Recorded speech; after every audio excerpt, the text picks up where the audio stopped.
to Pew Pew Bang, a video game podcast that is also a slumber party. We're talking games, we're sharing stories, and dishing out life advice. My name is Kelsey Lewin, and joining me, we've got Janet Garcia. Hello. Haley Maclean. Happy Pride Month. Happy Pride. And Sarah Podzorski. Hello. Before we jump into today's episode, I just want to take a moment to acknowledge that this is episode 9 of our very first 10-episode season. We're going to be soliciting feedback at the end of the season here because while we have loved our extremely long recording times of Pew Pew Bang, we want to make sure that you guys are enjoying it too. Among other stuff, it's your slumber party too. So start thinking about that now and look out for that feedback request a little bit later on social media. Anyways, today, we have eaten our superfoods, we've had plenty of sleep and exercise, and we're not even a little bit stressed, so our brains are working super duper well. That's right, we're talking about smart people video games. What is a smart people video game, you ask? Actually, that is the question I'm going to pose to all of you guys. What is a smart people video game?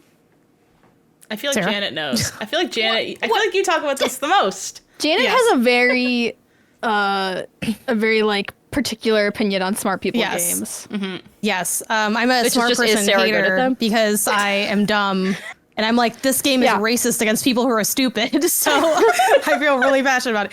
I would consider a smart people game to be definitely a puzzle game, but I would say of the, I wouldn't say necessarily, I guess like maybe extreme deduction variety, like a combination of like exploration, observing what's going on, and then using those to like come to a string of conclusions is what I think is like peak smart people game. So I do think of games like, you know, like The Witness, Outer Wilds, like where it's like you have to transcend and like see the puzzle that's in the puzzle that's inside the other puzzle. And like I got lost in the first puzzle and then I delete the game. That's what I see as a smart person game. Does it have to be a puzzle game? Yeah, I That's think what so. I'm thinking, because it's like, I feel like there's ranges of smart people game. I think there's games that people think are smart people games, which is like The Witness and like, what is it, like the Talos Principle or whatever it's called. And everybody's like, this is the smart person game. But I feel like with most games, there's like layers of smartness in all of the games, because it's like you can be really dumb at League of Legends. That could be a dumb person game. Yeah. But the minute you get into like game sense and like understanding like game sense and like game economy and like the alt economy, then I feel like it turns into a smart person game. So I feel like it's not Smart or skill? I think you have to be smart, right? You have to be smart enough It to has to learn have some that. strategy to it. You're telling me that League of Legends players are smart? Some of them, the Yeah, ones that League make a of bunch of Legends. money off of it. I do But think I just feel I would like we take the think strategy smart being one. We think smart is like can put a round peg in a round hole, like genius, you know, can solve a puzzle. But I feel like some Yeah, games, struggles with that. like Yeah. even like Elden Ring, like Night Rain right now they is really fit. big. What's the problem? But it's like sometimes you just have to understand. You just have better like game sense, and I feel like I'm really jealous of people who have that like game level intelligence where they can just drop into any game and they're like, I understand the balance here, like I understand like all of how this works together and how what goes, but I just can't do that. I feel like So you're saying there's like a separate kind of smart that is like specifically video game smart that is different than playing a game where you just have to be like regular smart. Yeah. Well, because I feel like my thing with puzzle games is like everyone's like, oh, you're so smart, you figured out the puzzle, but it's like designed to be solved. So it's like, how smart are you really? Like oh great, you figured out something you were supposed to figure out and it was designed for you to figure out. That logic's crazy though, because I can put like an algorithm up on the board and I'm like, someone's supposed to solve this if you can do it. You're not that smart.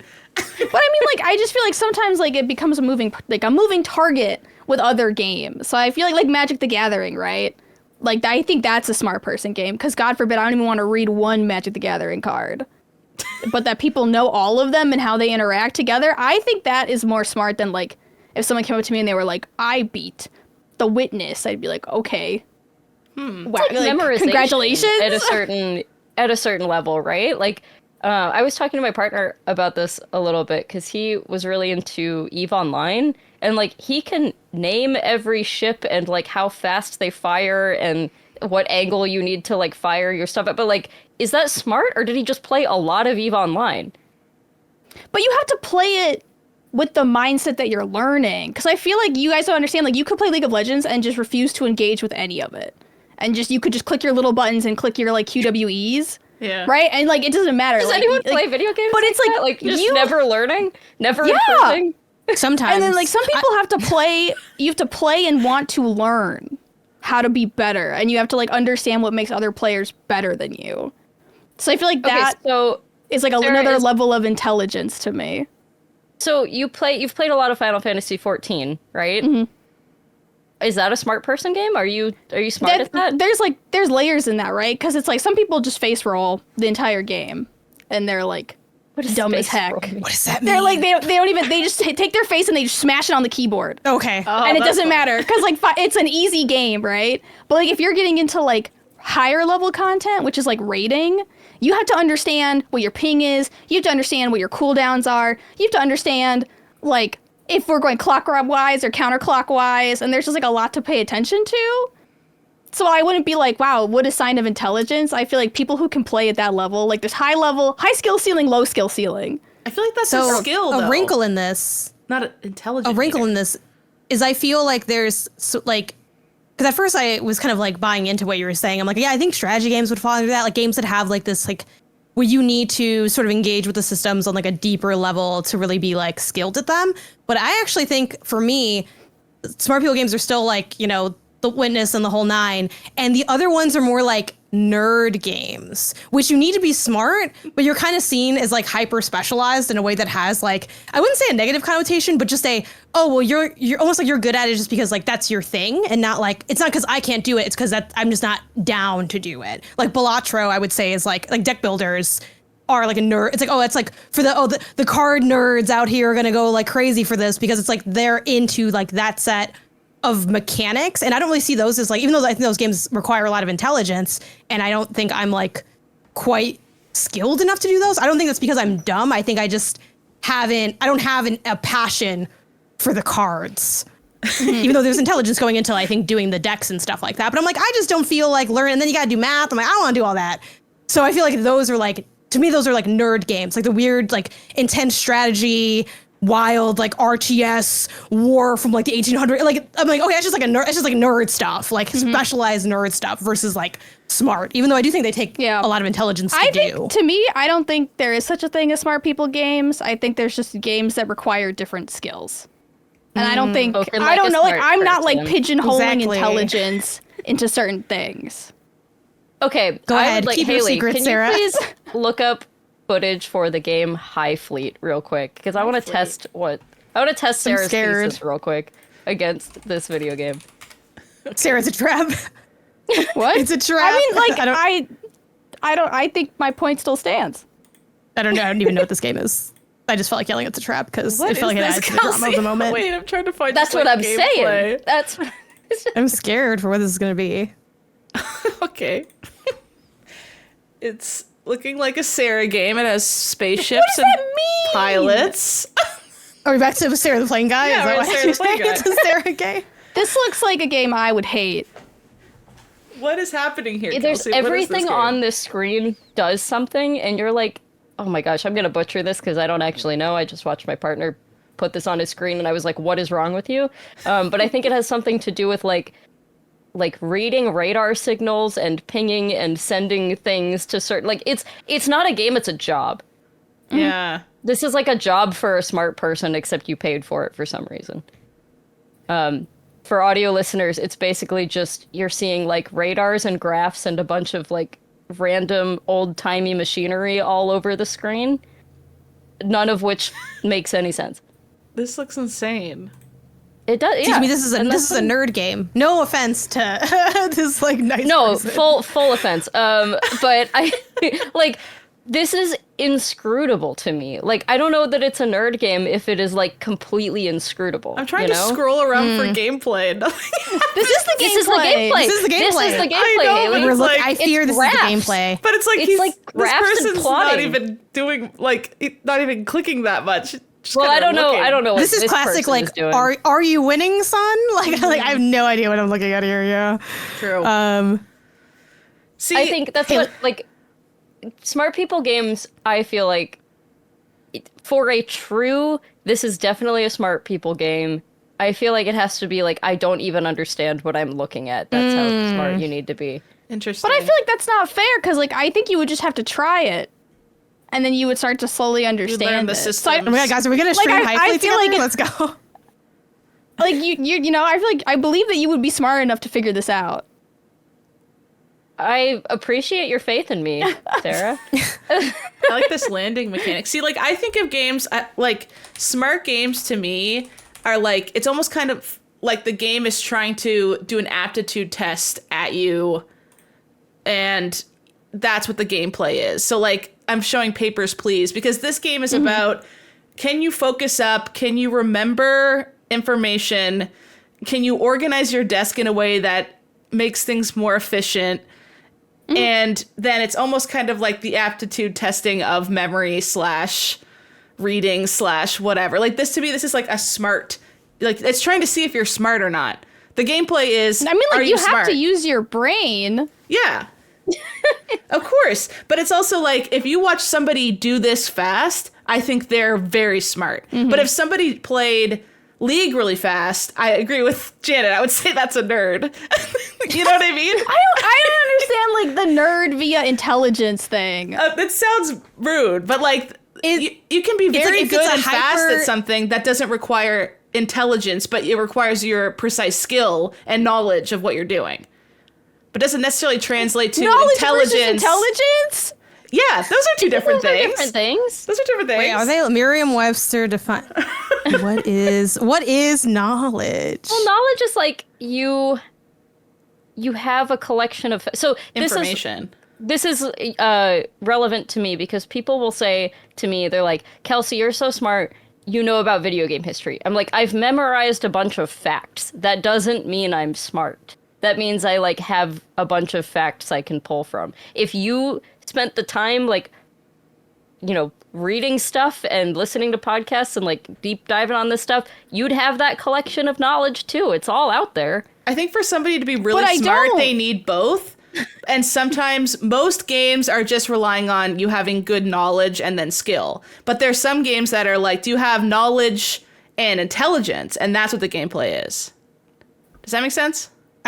I did look it up.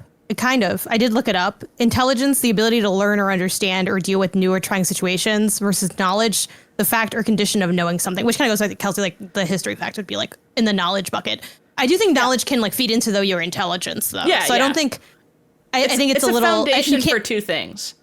Yes, but I think that's why for smart people games, to me, there's like a level of intelligence that's neat of like, I feel like people that can do some of those games, it's not enough to just like, oh, give it a try and you'll be able to do it. Versus like the High Fleet game or even like League to a degree. It's like, oh, I feel like you can learn those skills because there's like structures for teaching you the information, and you could like look up information, kind of learn how to like maybe spec things out. You can see I don't know anything about League of Legends. I just know it's people moving on a laptop that's dying in college. Like that's what I know about League of Legends.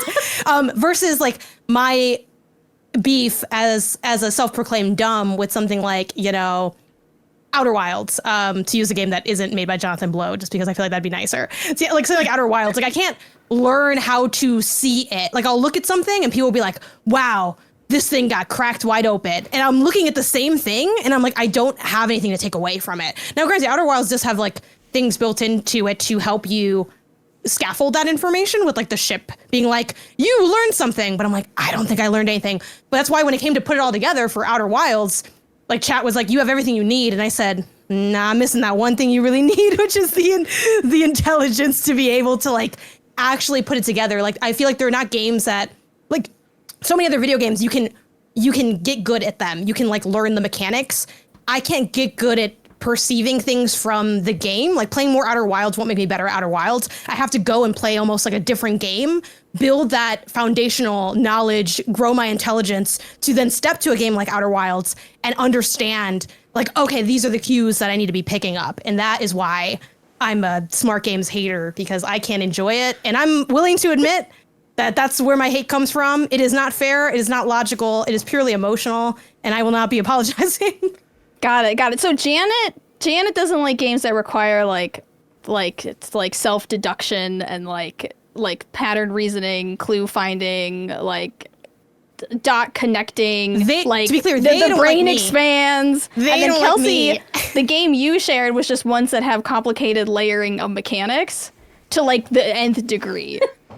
Yes. So I think we have two different examples of what we consider like smart games. One is just complicated mechanics that work complicatedly together to make a very satisfyingly detailed game. And then the other hand, you get the Outer Wilds, which is more... You used the word satisfying. I don't know how something like that could ever be satisfying. And I know this is stupid. Obviously, that's not the most, like, the smartest person game or anything, but any game that requires you to, like, do math and graph out things and everything, like that, although I'm sure we're going to talk about blueprints, and I did take notes on that, so maybe I'm wrong about this. Maybe smart? Oh, we'll get there. What? Well, okay. Can we agree on a quintessential smart people game then? Not without killing each Like- other, I think. I think Is there like one game that we all agree I think is we smart? can agree on the genre of smart people games. I just don't like the idea of like belittling, you know. I think it's like I don't consider, like, I refuse to admit those people are somehow smart just because they can play a video game. That's where I'm standing on business. No, I don't think that necessarily translates to that person can leave that and be like emotionally intelligent. Yes, I agree with that. They're Yes. intelligent to do other things and overall Yes. just like a decent human being who's smart. But I think what those games are trying to do is test out, do you have basic, like again, like testing you to see those things that they would test you for in America. What's it called? Your SATs or something like that. Like Yeah. those kind of SATs, ACTs. yeah, like just to kind of see like, can we give you a number and compare you with other numbers, which is like so annoying. But I think that's what a lot of those types of games are trying to do, like The Witness or Lorelei or Blueprints, is like, you can't just be good at clicking things to get your way through here necessarily, not to belittle the League players. Mad respect. I'm not defending Sarah. the League players. What the All I'm heck? saying is you get really right mad now. whenever we belittle them. I don't know what's there's a lot of But Sarah, I do agree with you on the fact that like I kind of use that as, you know, an imperfect subgenre kind of term. Like I agree with you on that. If you can play Lorelei and the Laser Eyes, I do not inherently think like you are smarter than me. I think you were just smart at a certain thing. Yeah. But I think that that thing is like a sort of culmination of a particular kind of intelligence, which is why like I find those games so like impossible for me to play. And people will say, no, like believe in yourself, you're smart. And again, I'm like, guys, I have to remind everybody, I'm plenty egotistical. I'm plenty confident in all my ability. I know when I can't do something, I can't do it. I'm like, I just don't see it because I haven't trained my mind to be able to pick up on certain things. Yeah. Which, to be fair, like to your point, Sarah, I guess that could be said about kind of any game, right? Like I think when you see people playing video games for the first time, especially if they're older, and they already have like foundational, you know, like motor skills already, and they really struggle. And that seems like, I think to a lot of people, it seems like almost silly. Like, what? You don't know L1's the front one? It says 1. It's like, yeah, but we have so much foundational Bro, I still look at my knowledge on controller to that. figure out what Me the triggers too. are, and I've been playing Don't video start games with that for RCRB years. thing. I was like, I guess it's bumper, but why didn't you just name them one Xbox? I guess probably made for legal reasons. I don't know. But I guess like to that point, games are always a little bit like that. Like, sure, some games are maybe like inherently easier per genre than others. Like, you know, OG Mario is like easier from like figuring out how to jump than like Odyssey is, just because like the jumps are more clear because they're 2D. But yeah, so I guess there's a little bit of that. But I guess within games, I feel like what I consider smart people games are some of the most like weird culmination stuff, because it's not necessarily, there's not like a game track to like get your knowledge there, which has made them so hard to parse for me. Though I have an idea of making a goal to figure that out. Like, what can I play before playing Lorelei that could make it so I could play Lorelei? Haven't figured that out yet, but I'm curious to go down Nancy Drew that games. path. All of the Nancy Yeah. Drew games. That's all it is, really. Are All you sure the- you just don't want me to play the Nancy Drew game? Yeah, I just want you to play Nancy Drew games with me. All the old like adventure games are very much trying to like those kind of games sort of taught me to even my try putt everything. goes to the zoo. Yeah, even the educational. That's how I started. Fun Putt goes games. to the zoo. First puzzle game. I have to go back to the roots. Sarah's roots. Those are Pajama Sam. All those ones. Those were great because it teaches you to like. Yeah, I think we talked about this. We talked about blueprints, and you had that really good point of like, I don't know what to try or what's considered fair, and what is like tropey enough that I should even think at as a potential option, which is so valid for if somebody doesn't play a lot of those style of games, because you get so exhausted trying things that are just so outside of the rationale for like how other games have scoped in what's valid to test out, that you just be like, should I count the cracks in the floor? Should I look at the light ceilings and count the lights? Like, is that how I solve this? And then meanwhile, it's just like some other way to solve it that's clearly inspired by Portal or something that if you've played Portal, you can recognize in 2 seconds. I think that's super valid to question. Like, it's like the knowledge versus intelligence thing. It's like not having the knowledge of the tropes of puzzle-based games makes playing puzzle-based games that are developed in 2025 hard, because all they do is just sort of auto-assume that you understand how it's supposed to work. Whereas if I put my mom in blueprints, I would say, all right, play. She'd be like, like flowers on the table are nice. She wouldn't know what to do. She wouldn't know to like test out the doors. But she would love to look at the rooms. She would just be like, wow, this she would is nice. probably walk out back the front door and look at the garden and be like, this is a nice game. Oh, she has no knowledge of puzzle games, so when she would know to test the doors, figure out what's going, like she just wouldn't know.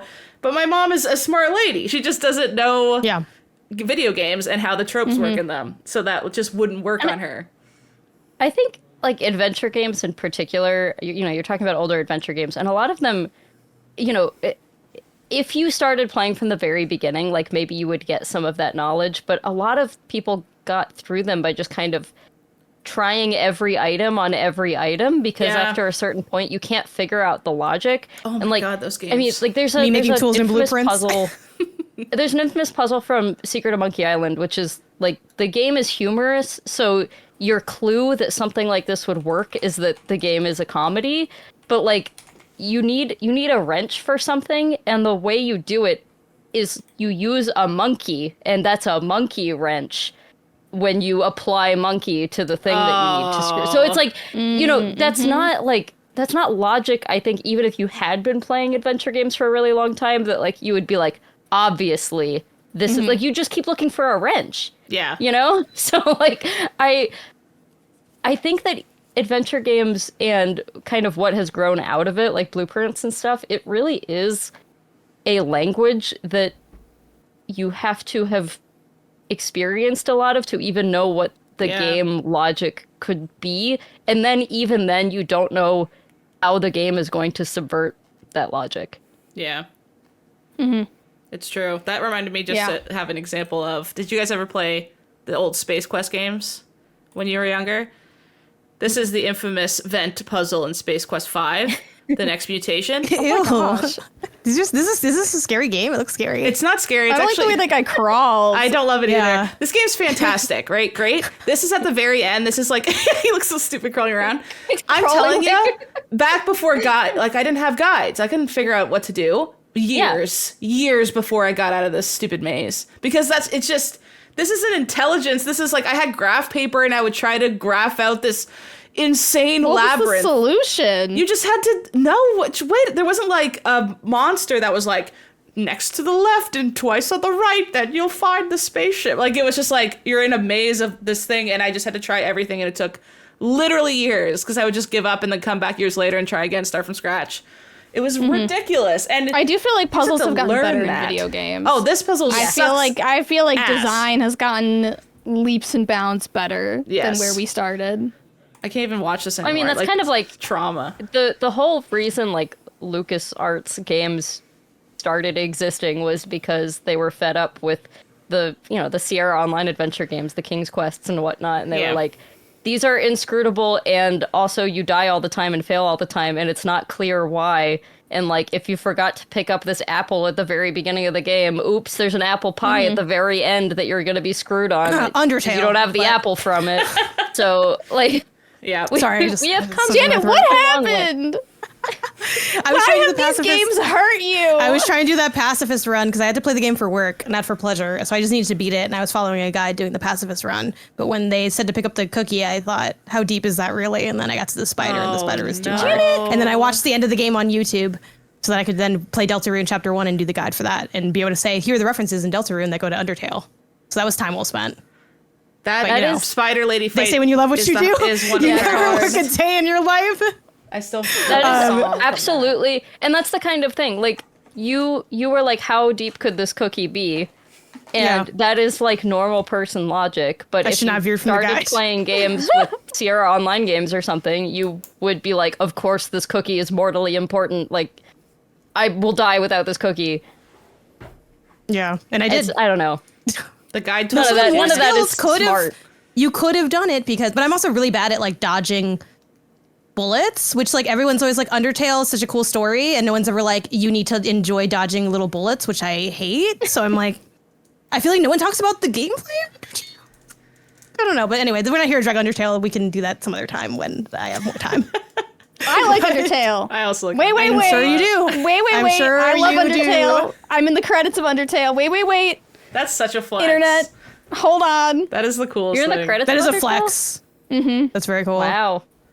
Oh, you win. Was it because 8.4 localized it? We localized it and published it.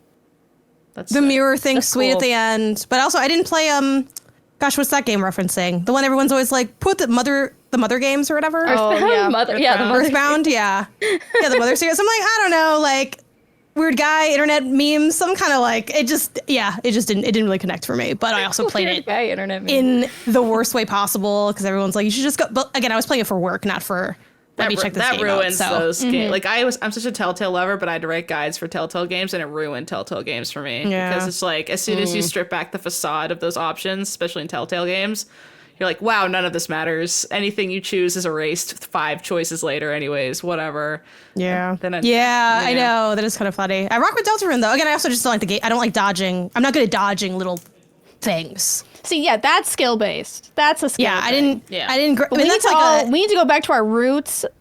Math Blasters. Did you guys play those edutainment games as kids? Like, every summer the teachers were like, "You're going into 4th grade. Like, here's a packet you can buy with like a workbook and a CD-ROM in it, and it'll like prepare you for the next grade." And I bought it. I begged my mom every time to buy me this like quick cash grab for the school or whatever. And I hated them. Really? I thought you wait. I hated them. Asking for them because I wanted a game. Yeah. And I played it and I was like, this sucks. Was it just like a crummy game, or was it like you didn't like because it's math, right? Is it math? Like I don't know what this is. I don't know what I'm looking at. It was like it would be a mix of like the skills you needed for like the next grade. So it'd be a mix of like grammar, math, science, and it would be like a story. So for mine, it was like a bunch of kids running through the jungle. And they'd be running, and they'd be like, "Oh no, quicksand! Like we better do our multiplication tables, or we'll all die." This is the and that wasn't soundtrack. fun for me. I got the calculator out. Is this it? Hyper? But no, this is just the most I think popular edutainment game. I want to call it is Math Blasters. I didn't play any of that one. I played. I remember this one. Yeah. Oh my god, look at my spiders. Oh yeah. And it apparently didn't work because I still suck at math. I've never seen these games same. before. I think I missed out. How good could it be? I used to love puddle books. Did you guys play those? Jump into a puddle book. Come on and take a look. I think that was the theme song. Is this a game? They were little. But it they seems were little familiar. CD games, and it was like you would just click. It was almost kind of just like teaching you how to use the computer. So Janet, you didn't play these. Do we think is this that why I was the can't play route? Lorelei? Is this why Janet can't get through Outer Wilds? Yeah. Is this why I can't play Lorelei? Because I didn't play this Math Blast from the past game. I don't know. I don't know. It is one of those things. And also the funny thing about not being good at games like Lorelei and the Laser Eyes is it means I have zero capability, this is true of other genres that I don't know. And I'm sure y'all feel the same, where it's like one of the reasons I don't like, ever talk about like fighting games is because like I don't know fighting games and I don't have an interest in getting to know them. So anything I would say would be like very useless. Like I have nothing to say about these. So like the other thing with puzzle games like Lorelei, I don't even know if the puzzles are good. Because how would I know? How do you know if something is just like inscrutable and bad, or if you're bad at puzzles? Yeah, which to be fair, Lorelei is pretty acclaimed, so I do feel pretty confident. It's like, oh, it's generally a good game with good puzzles. But yes, but like there are times where other puzzle people will be like, oh, Lorelai's good, but then I hated this thing and this was dumb for this reason, and I'm like, I mean that's me. They're like, oh, I couldn't figure it out, so it was like dumb, and I'm like, For me, it got you. Like I don't know how to do that. A good puzzle game like those kind of ones, for me, they are better if you can give the person playing has all the info they need to solve the puzzle, and there's nothing illogic to how they should arrive to that conclusion. I cannot stand when there's just like a game, like me and my friend Michael were playing the new Nancy Drew game. What's it called? Nancy Drew 7 Keys. The latest one? Ass. So bad. That's coming from me. This one's ass because it might have good of these puzzles in between where you pick a lock or you whatever, right? Like this one where you open this book or whatever. That might be a good puzzle. But there was one point where we got stuck, and the only way to proceed to the next area was because there was a piece of a coffee machine on the ground that we didn't pick up. And we looked at the guide because we're like, what the hell do we do? There's literally nothing to do. We walked around 8,000 times. There she is, that coffee shop lady. She needed this coffee shop piece on the ground. We picked it up and gave it to her. And it was only when that happened that the person who hired us to investigate called us to give us the next phase of the clue. So it was just like the game was poorly designed so that something completely illogical was the trigger for the next part of the story happening, which is ass. That's like just bad puzzle design. But what Lorelei does really well is if you're frustrated and stuck, everything's kind of like segmented to like a bunch of different puzzles. So you could just go, I don't want to do this right now, and go do like 12 other puzzles. Whereas this was so linear that it quite literally was like we were screaming at the screen because we were so mad. We're like, a coffee shop piece of a barista equipment. Oh, let me give that to him. Oh, now I'm getting a call to tell me where the jewels are. Like that just doesn't make any sense. So that's like bad puzzle game design. And Nancy would never. They changed the voice actress. She's so ass. Anyways, I'm upset. They're ruining my favorite thing. How could they ruin it? But yeah, I feel the same way. Yeah. I'm just surprised it hasn't been ruined yet. Like, that's a pretty long streak. Yeah, there's like a million Nancy Drew games. But they had like a couple, like a thing of years where they didn't release any of them, right? Yeah, there was one that got canceled or something, I want to say. And then they switch engines, and then they have a new voice actress, and she literally sounds like AI. And everything's just worse now. Yeah, I'm not a big fan of like point and click puzzle games sometimes when you're just like clicking everywhere trying to, well, it depends on what you're clicking on, right? Yeah. Like if you're in like a monkey wrench situation where you need to know that a monkey also counts as a wrench, like I hate that. Yeah. But if it's like point and click, like Case of the Golden Idol, I guess is technically a point and click, I love that so much more. I played that because you recommended it, and that game was so good. That game is really good. It's so and that nice. game I can do. See, that's a very hard game. How good could it be then? That's a hard game. I'm like, I'm good at this. Is the game secretly bad? How do you know it's I'm hard? not done with it. I know. How would I know it's hard? I guess if I can't do it, it's kind of hard. Yeah, I haven't finished it. I'm doing whatever the second one is, because there's two. Yeah. The Case is the first, and then Rise is the second. Yeah. I'm playing it with my fiance, but I'm able to answer the stuff. Because one of the problems with because my fiance is a smart person by my definition of smart people games. And sometimes it's like, we'll play like sometimes single player games, but together.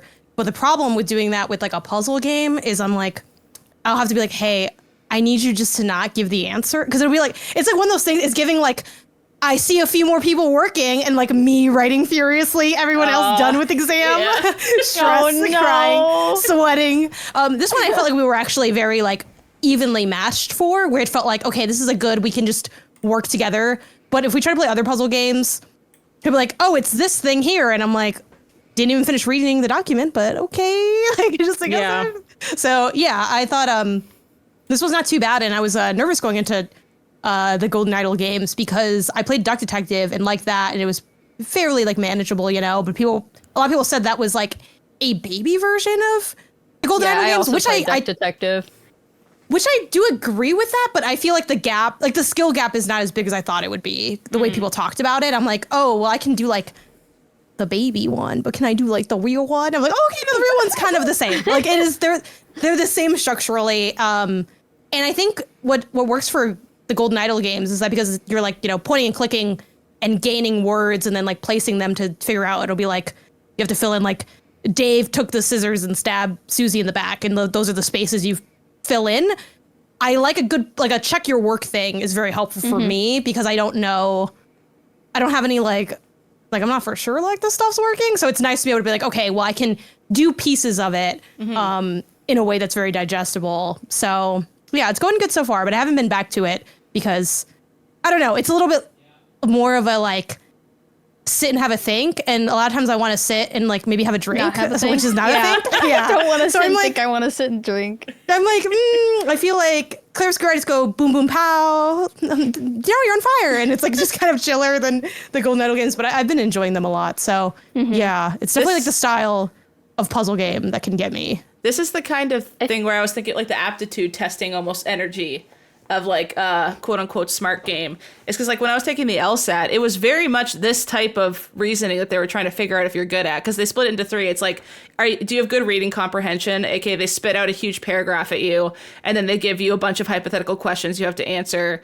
And you think like, that's not that hard. But when you're time crunching, it's like insanely hard because you have to like skim read it really fast and answer all the questions. It's like, can you consume a lot of words and understand what was said? And then logic games and logical reasoning, which is literally the gameplay of this. It's like you have 5 different people. Here's the information provided to you. Who killed the guy? And you're sort of like, well, this person was in the room F. This person was in, you know, like if 5 people are on the bus that's yellow and 6 are on the bus that's red, who's on the bus that's green? And then they give you a bunch of random info. It's like, that's literally what they were testing on. And they call it logic games to make it seem fun, but Jesus Christ, it's not fun. They actually got rid of logic games in the Canadian LSAT because people hate them so much. But it's quite literally this. Did you guys ever do those? This is not a video game, but like the logic puzzles that are like the grids. You know what I'm talking about? Can you just explain more? Can you logic grid games? It'll be like you have 5 people. You have like, you know, Bob, John, Pete, whatever, and then you've got I think we did these in school. They ate a chicken, a turkey, or whatever, and they did it on a Tuesday or a Wednesday. Or these were in school. Yeah, so I wouldn't do it for fun. Yeah. Was this like Saturday night, Kelsey? You were 12 years old, just like doing these logic grids? No, well, I liked these. I haven't done it in a while, but I was going through a phase for a little while where instead of playing Balatro at night, I was like, I'm gonna do something that's like good for my brain at night. I'm gonna do like 1 or 2 of these logic puzzles, and it always made me feel stupid because I don't know if it was just the app I was using or not, but like I would solve them what I would consider fairly fast, but it would always be like, oh, you should solve this in 4 minutes or whatever. I'm like, well, that took me 7 and I felt like I was doing something the entire time, so I guess I'm stupid. That's kind of what this is. Literally an LSAT question is literally what you're saying. Like a museum creator is arranging 7 paintings, MPRST. Like you don't ever need to actually care about the details. The paintings will be arranged in a horizontal row of 7 positions, with the first position being closest to the entrance and the 7th being furthest. The turner must be closer to the entrance than the whistler. The Renoir must be closer than this, and they just tell you all this stuff, and then you have to come up with like these rules of like what is allowed. And like they teach you how to do this, and it was literally the case of the Golden Idol gameplay. Like it's exactly how you play that. And particularly the DLC. I thought the DLC had like just straight up LSAT questions in it. And I'm like, the LSAT DLC is crazy. The Golden Idol is just LSAT DLC. But it seems like it's a way to tell intelligence. It's not the only one, which I think is what Sarah's kind of getting at, is just because you're good at this stuff doesn't mean you're smart. It means you have high logical reasoning, I guess. But then you also might just be like, you walk up to people at the club and like fart in their face and don't know how to communicate. And you're an idiot. Like you know what I mean? It's just like one of many indicators. But I think when people think of quote unquote smart games, it's like, are you good at this kind of stuff? Having a lot of info, condensing it down, doing puzzles, and finishing the puzzle. That just makes me wonder, like, could there even be a game that is like for all types of smart, you know, like in one game? You have to like talk on the phone with somebody and be polite, and also do a logic game and read a book. Yeah, emotional intelligence. Yeah. What would Yeah. that I look think like? there's some Your of that friend's even in, family like, member died. What do you say? I'm like, oh my God, sweating. There was some of that even in like do you guys play LA Noire? Yeah. Yeah. That's no, true. but I know of it. Yeah. The very, I think it's the first mission, one of the very early missions. You have this case where like I don't remember the exact details, but a woman was probably, sexually assaulted or something. And you have the evidence that this definitely happened. And you can choose to like just show her own underwear to be like, no, this happened. I have the proof. And that's like the bad answer. Because even though you're correct, you are like traumatizing this poor victim. Yeah. And I remember this. I remember this puzzle because I remember coming to school the next day and all of my friends had failed it. And I was the only one that was like, no, I'm not going to like shove this in her face and be like, no, I know the truth. Here, Yeah. So I guess that's kind of an emotional intelligence. Yeah, that's cool. I wish there was more of that game. in games because I feel like, to me, that's some of the most fun stuff in games, at least for like my tastes. Like I really like story games and decision games, and it's fun to see how, like, I feel like those are the closest we get to like emotional intelligence checking games or whatever, where it's like, True Colors is like a thing kind of like that with, do you use your powers to like take away someone's anger or not? And there's like very stark differences on like between the two. And it's, yeah, I don't know. I think those are fun. I'm like, it's fun to like think of empathy, like fun to exercise empathy, but it is like, it's cool to see like, oh, what should I do? Like, do I tell her the truth? But she might get angry. It's like, maybe it's because I overthink a lot of things in my real life that I'm like, oh, a space to overthink where I have infinite time. This is my power fantasy. Yeah. And I want them to be like actually good like puzzles. I don't want them to just be like a continuous trolley problem. Yeah. I want like actual, like I feel like they try to do that sometimes in video games and they're like the dark anthology games or whatever, and they're like, did you kill the dog? And it's like 80% of people chose not to kill the dog, and I'm like, yeah, obviously. Yeah. Obviously, like, come on. Yeah, and then later on the dog bites you and it's like, oh, you should have killed the dog. I'm like, no, I shouldn't have. How could I have ever known the dog's gonna bite me 18 scenes they later? do it all the time. They're like, oh, you didn't see this coming, did you? And I'm mattered. like, no, because in what reality would this ever happen? They did that in a new Walking Dead season of Telltale where it's like you help this dog and then it like attacks you and you have to kill it. And I'm like, F the person who made this, because what are you trying to do with this like quote unquote like choice? You're just trying to be an asshole Killing to me. dogs is such a cheap shot in video games. I It's hate just it. it's just press the empathy button and it's very like it's well, I just think it depends nothing a lot at on this like point. who's making the game. And I feel like a lot of people who are making games are like of a very similar type, that it makes it hard to feel like you're getting a wide range of options when it comes to people's experiences. You can kind of tell when somebody who doesn't have emotional intelligence was the dev who made the options. Yes, because you can really tell. Because they'll like, you'll click something like, I guess this is the best outcome, and then they'll just like not say what you said they were gonna say. Like, it'll be like, agree with them, disagree, I hate that. and you'll say, I guess I'll agree. It's like, so I agree that you're a total slut, and you're like, I didn't say that. And I'm like, oh my god, That's what LA Noire was. Yeah, a little like bit. LA Noire was like big on that. You'd be like, be nice, and then it'd be like, you hopped up doll on your, and I'm like, whoa. like I didn't say that. Yeah, I feel like that'd only be fun if the game was constructed around that as like a gaff, where it's like then you're kind of playing like, and I think it's like another really fun thing that I like about games is when you can feel like you're playing with the designer directly, which inherently you are if you're playing a video game that's made by people. Like that's kind of what it is, but I like games that lend themselves a little bit more to that. Like I think that's what's fun about, stuff like Breath of the Wild, or even like my nerd game is typing games. It's like, sure, you have the skill of typing, but that's my nerd game. I like that. I hate those. Happy for you. I though. love Sarah. Why are we on opposite ends of the same coin? No. In another life, we were sisters. What's your favorite typing game, one. Janet? It up. I still am building out my repertoire. I mean, Typing of the Dead is a classic, but I think honestly, Crypt Master might be That's a good my one. new favorite. Even though it did get a little bit like repetitive the last like 2 sections, I was like, ooh, I kind of wish you ended earlier. But funnily enough, that game also has some puzzles in it, in the form of riddles, and kind of back to the like the built like knowledge that kind of forms into intelligence. Like they're very general standard riddles, like they're common riddles that are in the game. And when I was playing it though, I hadn't heard of like almost any of these riddles, and I would play it aloud and my partner could like hear it and stuff.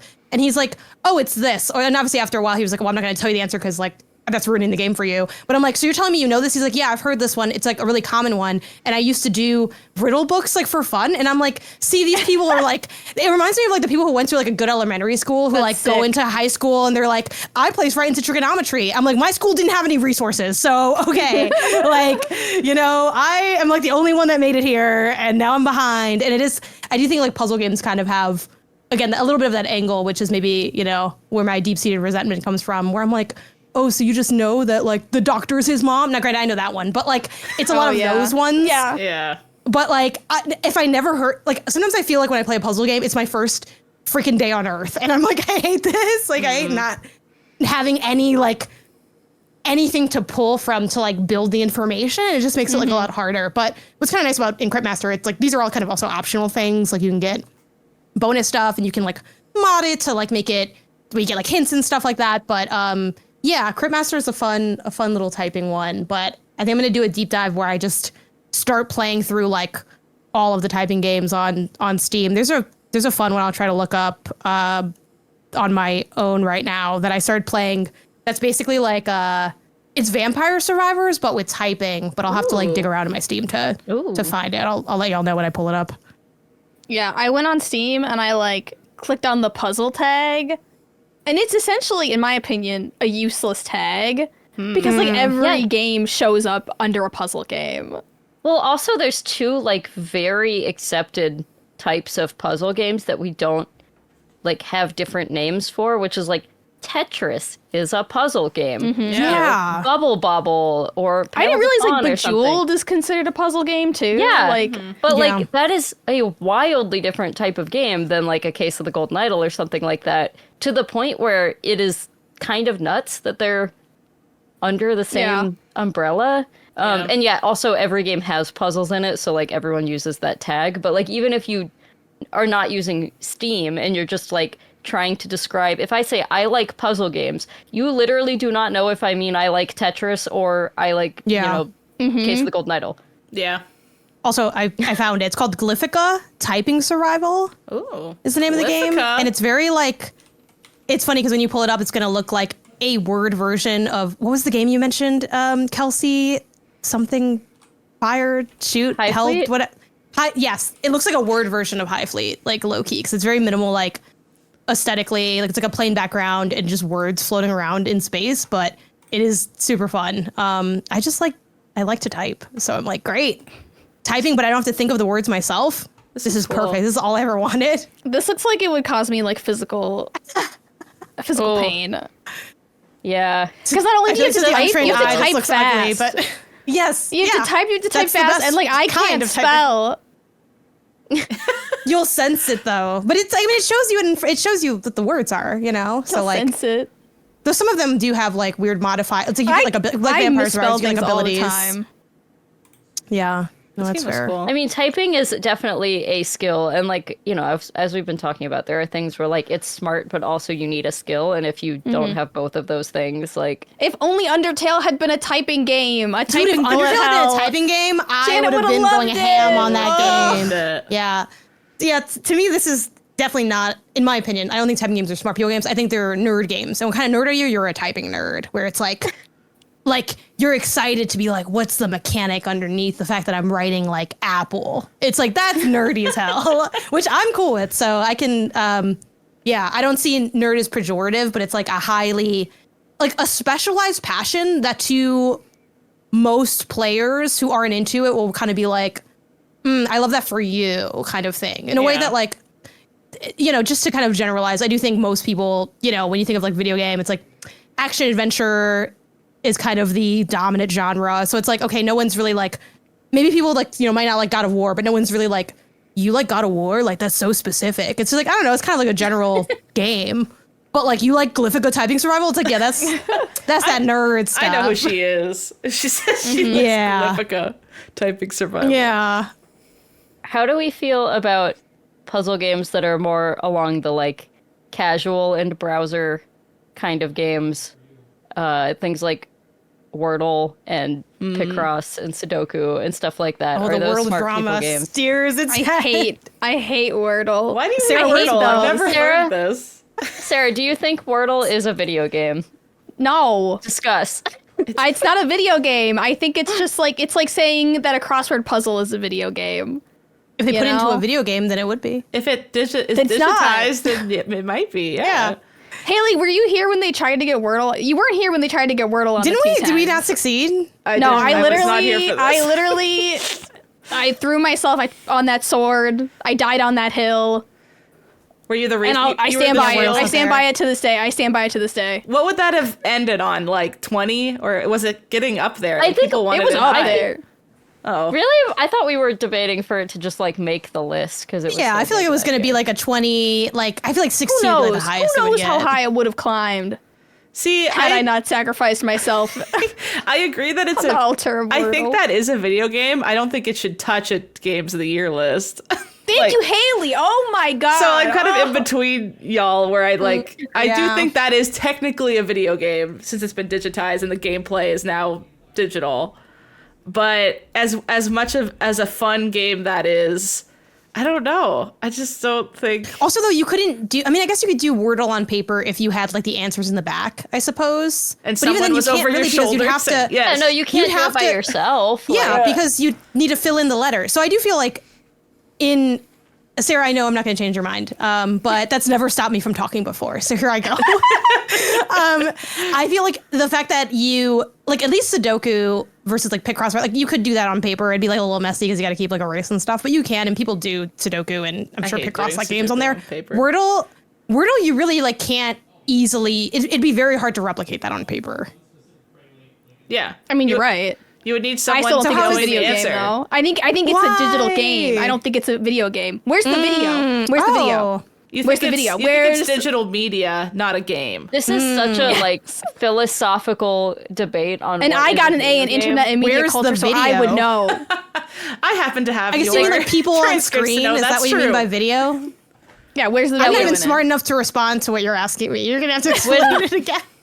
When people ask me like, "Oh, what's the first video game and when did it come out?" It's like, all right, well, that depends on what your definition of video is. It depends on what your definition of game is. It depends on if you like think that it has to be made for fun rather than like as a science experiment. Like, it's Can you could name really all go of down that. those now? Like what are the kind of standard answers that Well, people like point there's to? there's an answer. Like one of the oldest ones would be like is it Bernie the Brain? Birdie the Brain, sorry. Which was like 1950. But it's like lights rather than a screen. Oh, yes, I what we remember would seeing think of this. as a screen. Oh. So I mean, there's a lot of examples like kind of along these lines where you're like, Talk about rate my is setup, that- right? Like is that a screen or is that just like some lights that We turn would on and call off? that an interactive experience now. Interactive Yeah. media. yeah, I guess I will give you that a little bit, Sarah, because like when we went to Universal and we played those like weird Connect Mario. games, I don't Yeah. feel like we were playing a video game together.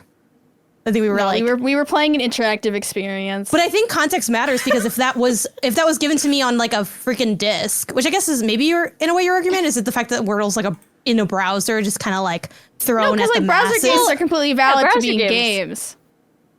Hey, I'm not the one saying Wordle wasn't a game. I'm just trying to figure out what the line is. I say Wordle isn't a like video game. Okay. I think Wordle is a game, but I'm not putting it on a video game 210s. I still think Out it's of a curiosity, video game. Would you feel like it wasn't a video game even if it was like pressed onto like a disc? Like if I could put that thing in my PS5. If you put it on would a you be like, floppy disk, well, if I you would hand me a floppy disk with Wordle but yeah, on it? sure. Yes. If that changes your answer, because there then are that doesn't versions of make Wordle sense. that are more gamified, right? Like there's more gamified Wordles out there that exist that are more like like stars Gee. explode when you get it right and stuff like that. Well, that's like Nubby. It's like a Nubby's number factory, but like Wordle essentially. Yeah. You know, and that I would say is a more of a video game. Wait, that game sounds really good. What? Let me know.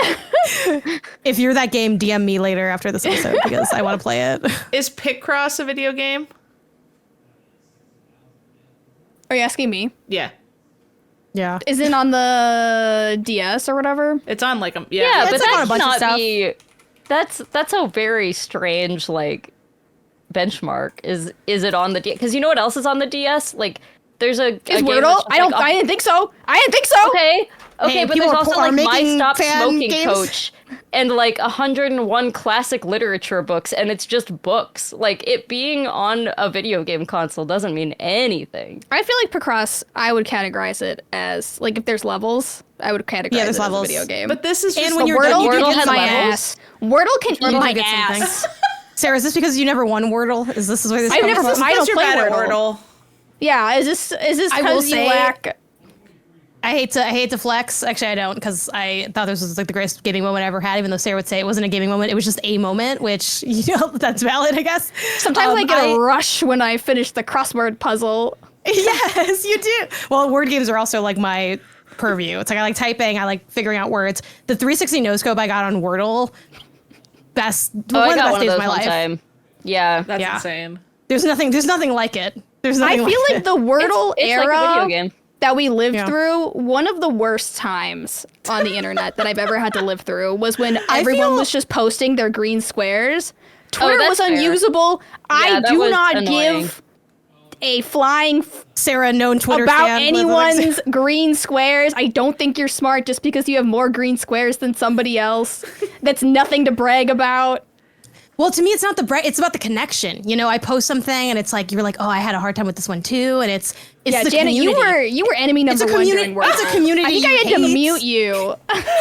I got muted. That's fair. I wonder how many people mute me because I talk a lot. So I'm talking a lot and I'm posting the Wordle every day. I think I had to like block the green squares specifically because Okay, you yeah. can block like words. You went in and added the emoji as like a block. Oh my god. It was I do think, though- literally my entire feed were these green squares, and like they would post it without context.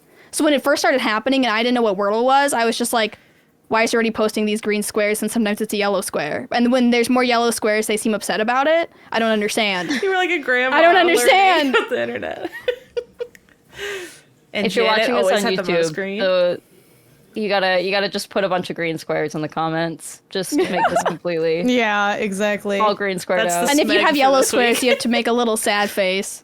I mean, but well, I don't know. I don't want to. Well, we're always off topic. Actually, this is probably the most on topic we've been, which is like kind of impressive. Yeah, I'm proud of us. But at the risk of taking us off topic, Sarah, are you not a little bit of a occasional populist hater though? Because you also hate on Severance, but yet you have Labubu. It's not that I don't like it. It's that I getting want to Sarah's. stop.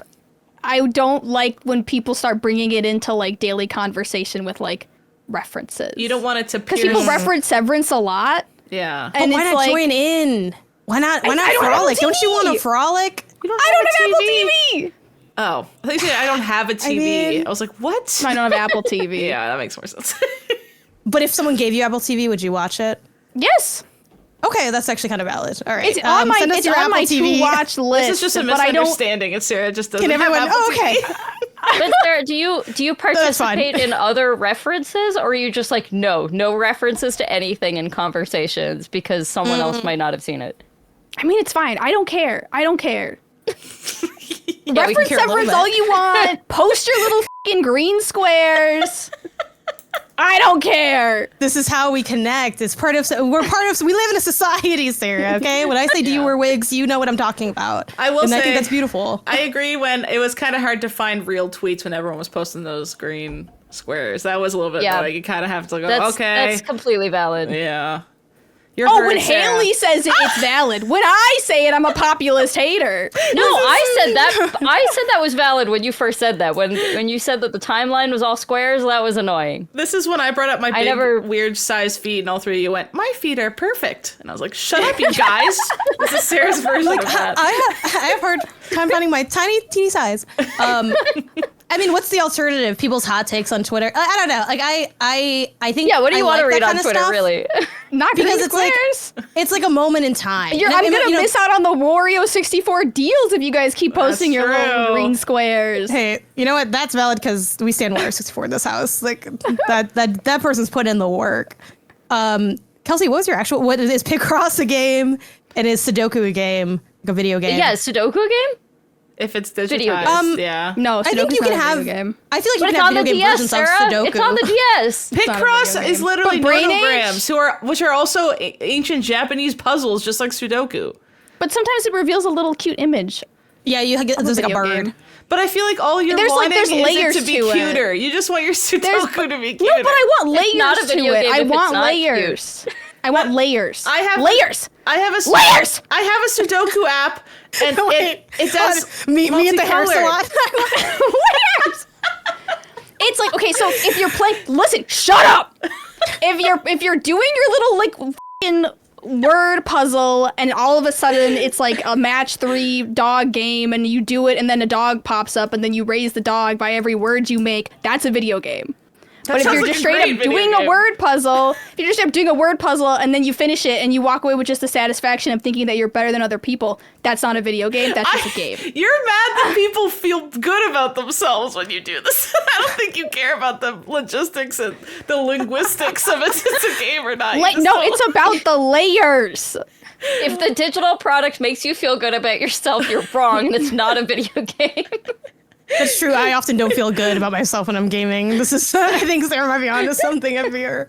I will say I'm looking forward to that Picross game that's like Squeak Cross, where it's like a rat and you make furniture for the rat. I want to play that. But that's literally a video game because it has the layers in it. But Picross on its own is also that. Okay, I don't care about. I've never played Picross in my life. It's not a video game. Does that make you happy? Fun. Does that put it in? Okay, first of all, I've never been happy, so I don't know why you're coming at me with that intensity. Yeah. What if when you placed the numbers in Sudoku, there were like little puppies that clapped? What else happens? Do I own the puppies? Do I take care of the puppies? When I kibble, do I collect resources? Yeah. Do I get resources for my puppies? Every time you finish a puzzle, if a puppy just claps, that's a digital.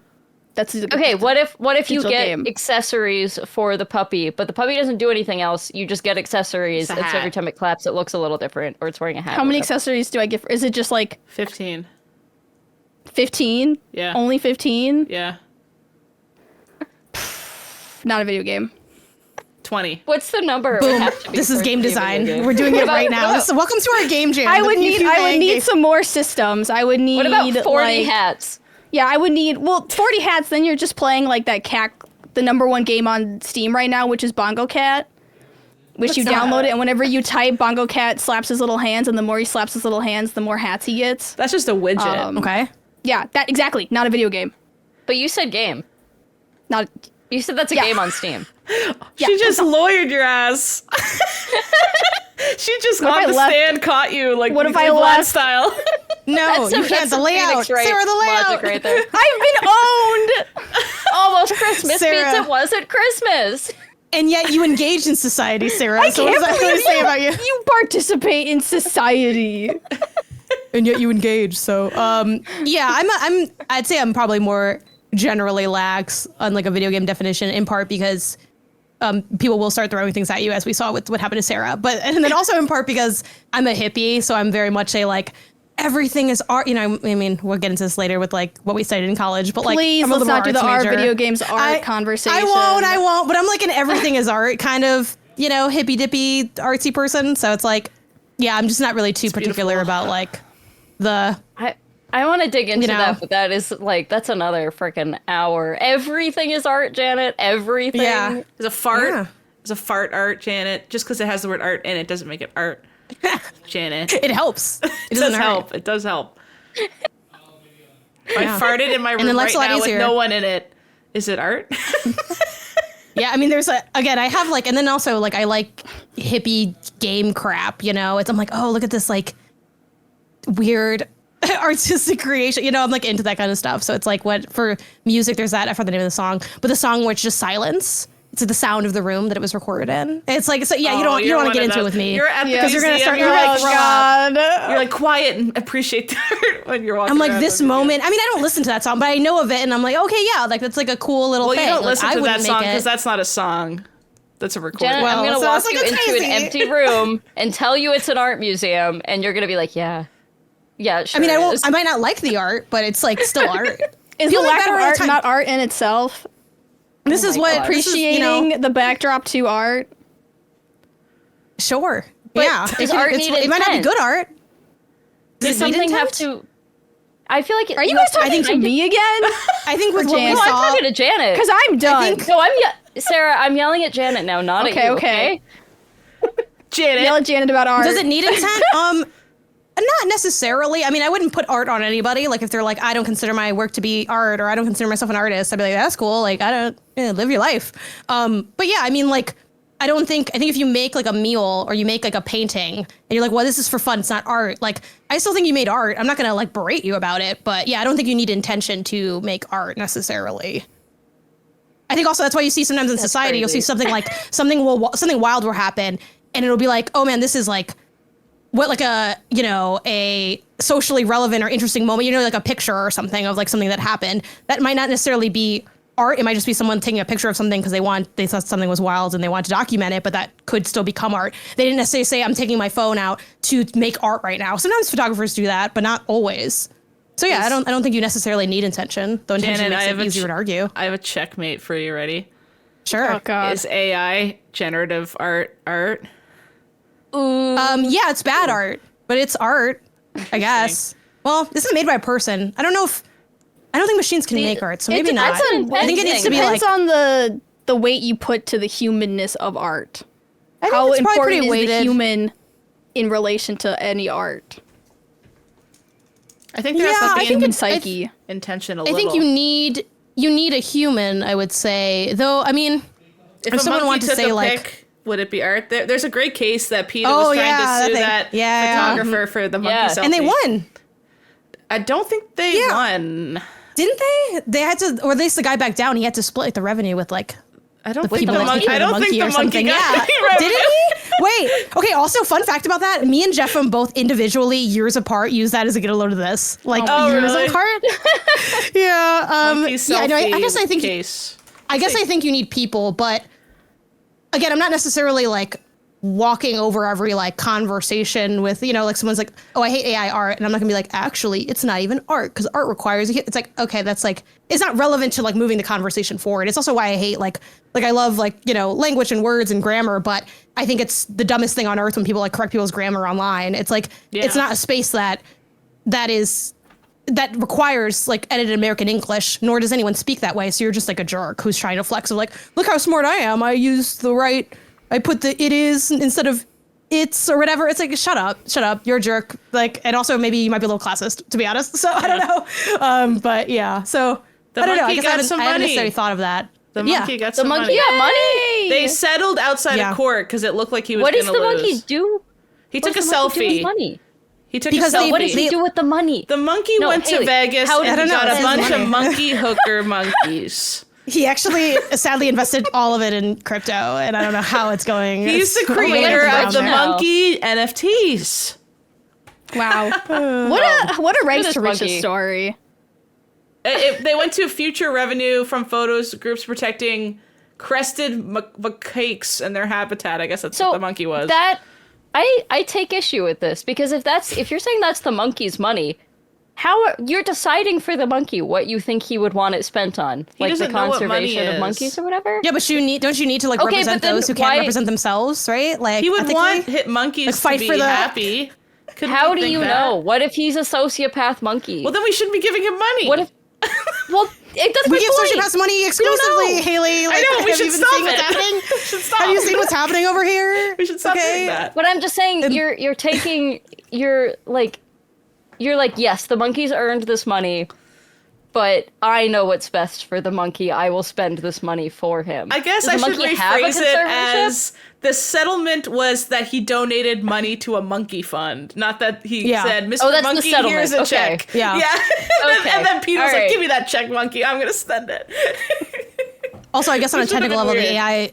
the AI itself is like made by people and it steals work from other people. So there's like people in there, but it's like a weird mix up. But I don't know. I don't want to take that so far where it's like, I know sometimes people would like, oh, you took the photo though with the tools, like the technological element of like the There's creative a lot of process. case law about that. So yeah, I mean, I think you need humans. I think inherently humans are somewhat involved in AI, not to the point that I find it something that I'm interested in engaging with on like a moral preference vibes level. But yeah, I guess on a technical level, I guess it is art. It's just like amoral art. So I'm like, ew, like it kind of goes back to my like, I don't really care what Stinky art. people, what like developers, like wise, like there's a lot of games that I don't like, and I'm pretty vocal about what I think about games on a critical level. But I don't really care about. There could be like a studio that's never made a game that I thought was good, and I'm like, I hope you can keep making it because like you should be able to make your art. Like if you're not hurting anybody, if your art's not like evil in some way, just make it. I don't care. Like AI art? You will probably. Yeah, no, not AI. Guys, stop baiting the comments. I already know what the comments of this episode are going to look like. I know. But that's what I mean is like clear. that would be like. As the PR person, I'm stepping in. We're against AI art. is very good. And we're pro monkeys getting money and being donated to monkey sanctuaries. We're pro monkey. No, I'm not. I'm pro monkey art. Okay.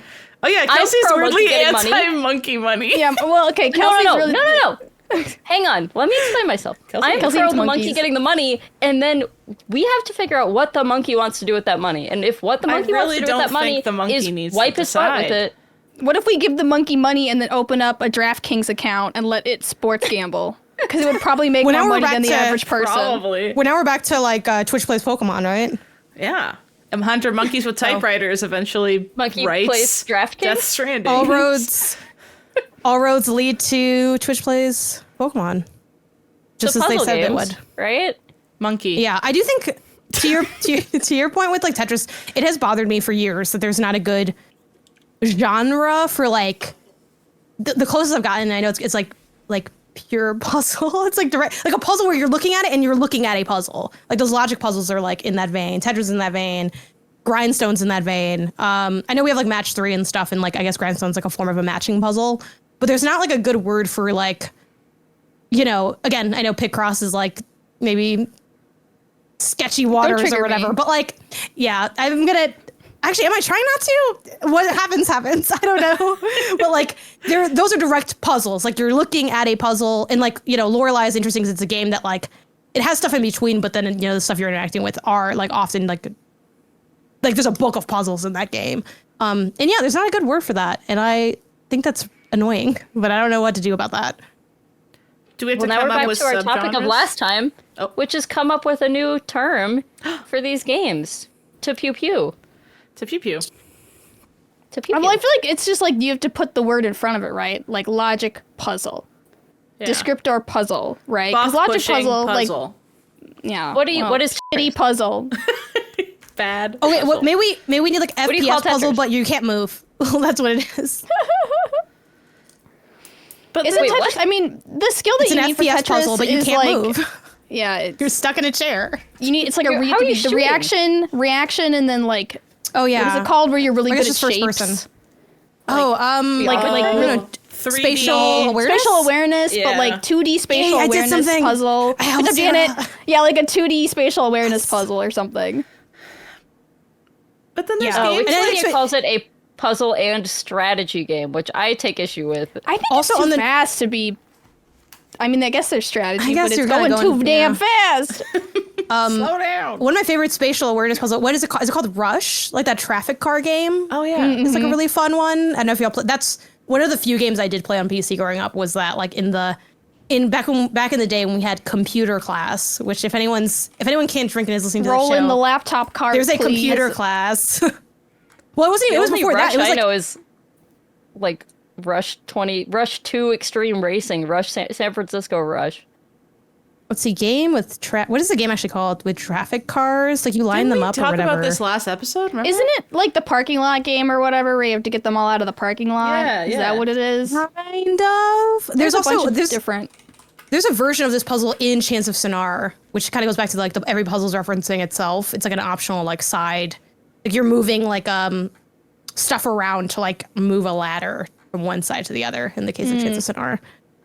This is like a board game. Rush Hour. Yeah, it's also that there's like a toy. Yeah, Rush Hour. They have like there's a physical version of it. Yes. Okay, so it's Rush Hour then of like you're moving the cars where they would go. Oh my god! Yeah. Wait, is this right? Yeah. Here. Is this what you're thinking of? It was labeled in Yeah, basically. Sometimes I've seen this before. This game is probably been made 82 times. I don't know, like the originator of this game. I had this little puzzle, like the physical puzzle I remember the look of these cars. Speaking of physical puzzle games, did y'all have that would this be a puzzle game or is it just like an activity? Is that fishing game, that physical fishing game, is that a puzzle game, but like physical? You mean the one where you like had a little fishing line and you put it in their mouths and they snapped? That is not a puzzle game. I guess not, because there's nothing to figure out. It's just like an activity, I guess. No, you just put your little fishing rod in a fish and the mouth closes and you. Well, then why was it so hard? That's a skill game. That's if it's not a puzzle game, why couldn't I do it, Sarah? Why couldn't I do it? Okay, that's how I base it. I'm like, if I can do the game, it's not a puzzle game. Reader rabbit. And as I get smarter, games get demoted. Because there's puzzles that show up in like every single game, right? Like we see them a lot. What's your least favorite puzzle that shows up repetitively in games? So they're like, oh, we got to put something in here that's a puzzle. Anything like box pushing. Yeah. I hate slide puzzles. So then Rush Hour? Well, yeah, I hate Basically? any kind of like slide puzzle. Even the one in Pokemon we're like where you opposites. made the little This is crazy. the like little unknown picture in like Pokemon Gold and Silver. I just don't like having to move little bits around and like not being able to take them out. Yeah, Hate it. That's Hate fair. it. One of my least favorite puzzles, because I'm sure I have many if I were to think about it for longer, but one of them is the Blueprints actually has this puzzle. It's one of the like recurring puzzles. There's like 3 boxes. The logic puzzle. Oh, I love that one. The blue box is lying, and the red box. Shut up. Only Shut one up. box Every time can I tell read the truth. Even every time I read those, I'm like, shut up, and I'm yelling at the TV. I hate those. I think because they're not really hard, but they require work, so it doesn't feel fun to me. I'm like, But I feel like slide okay, let me puzzles put it require together. work. It's just different work that I don't want to do. Yeah.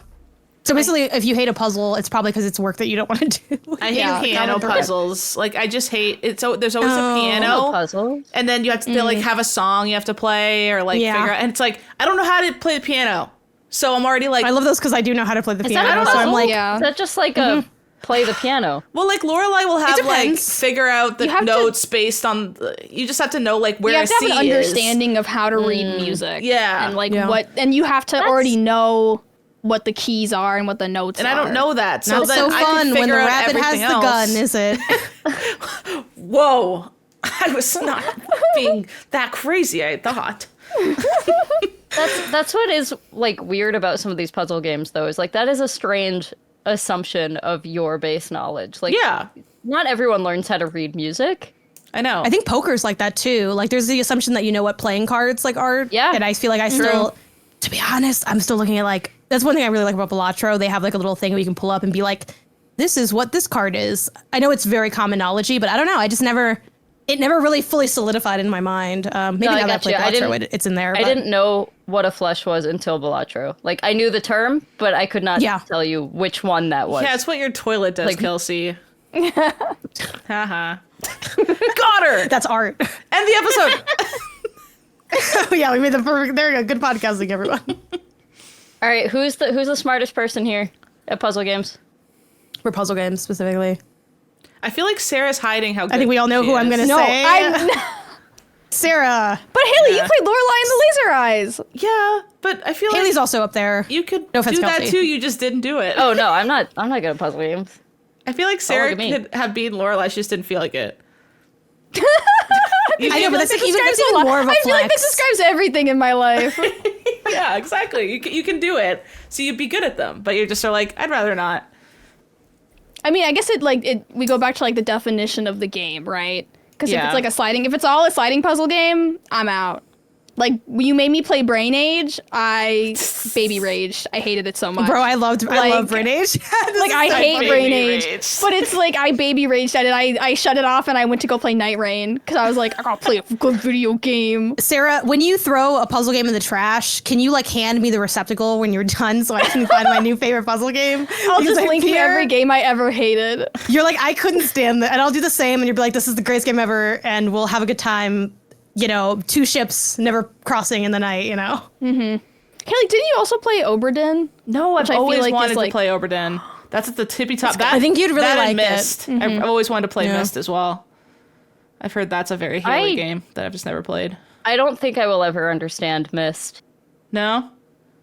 Yeah, it's just You like missed I the get point. it as a piece in Nice. time, as a like video game graphics on computers are cool and look at what we can do with them and walking around is neat, but like Yeah.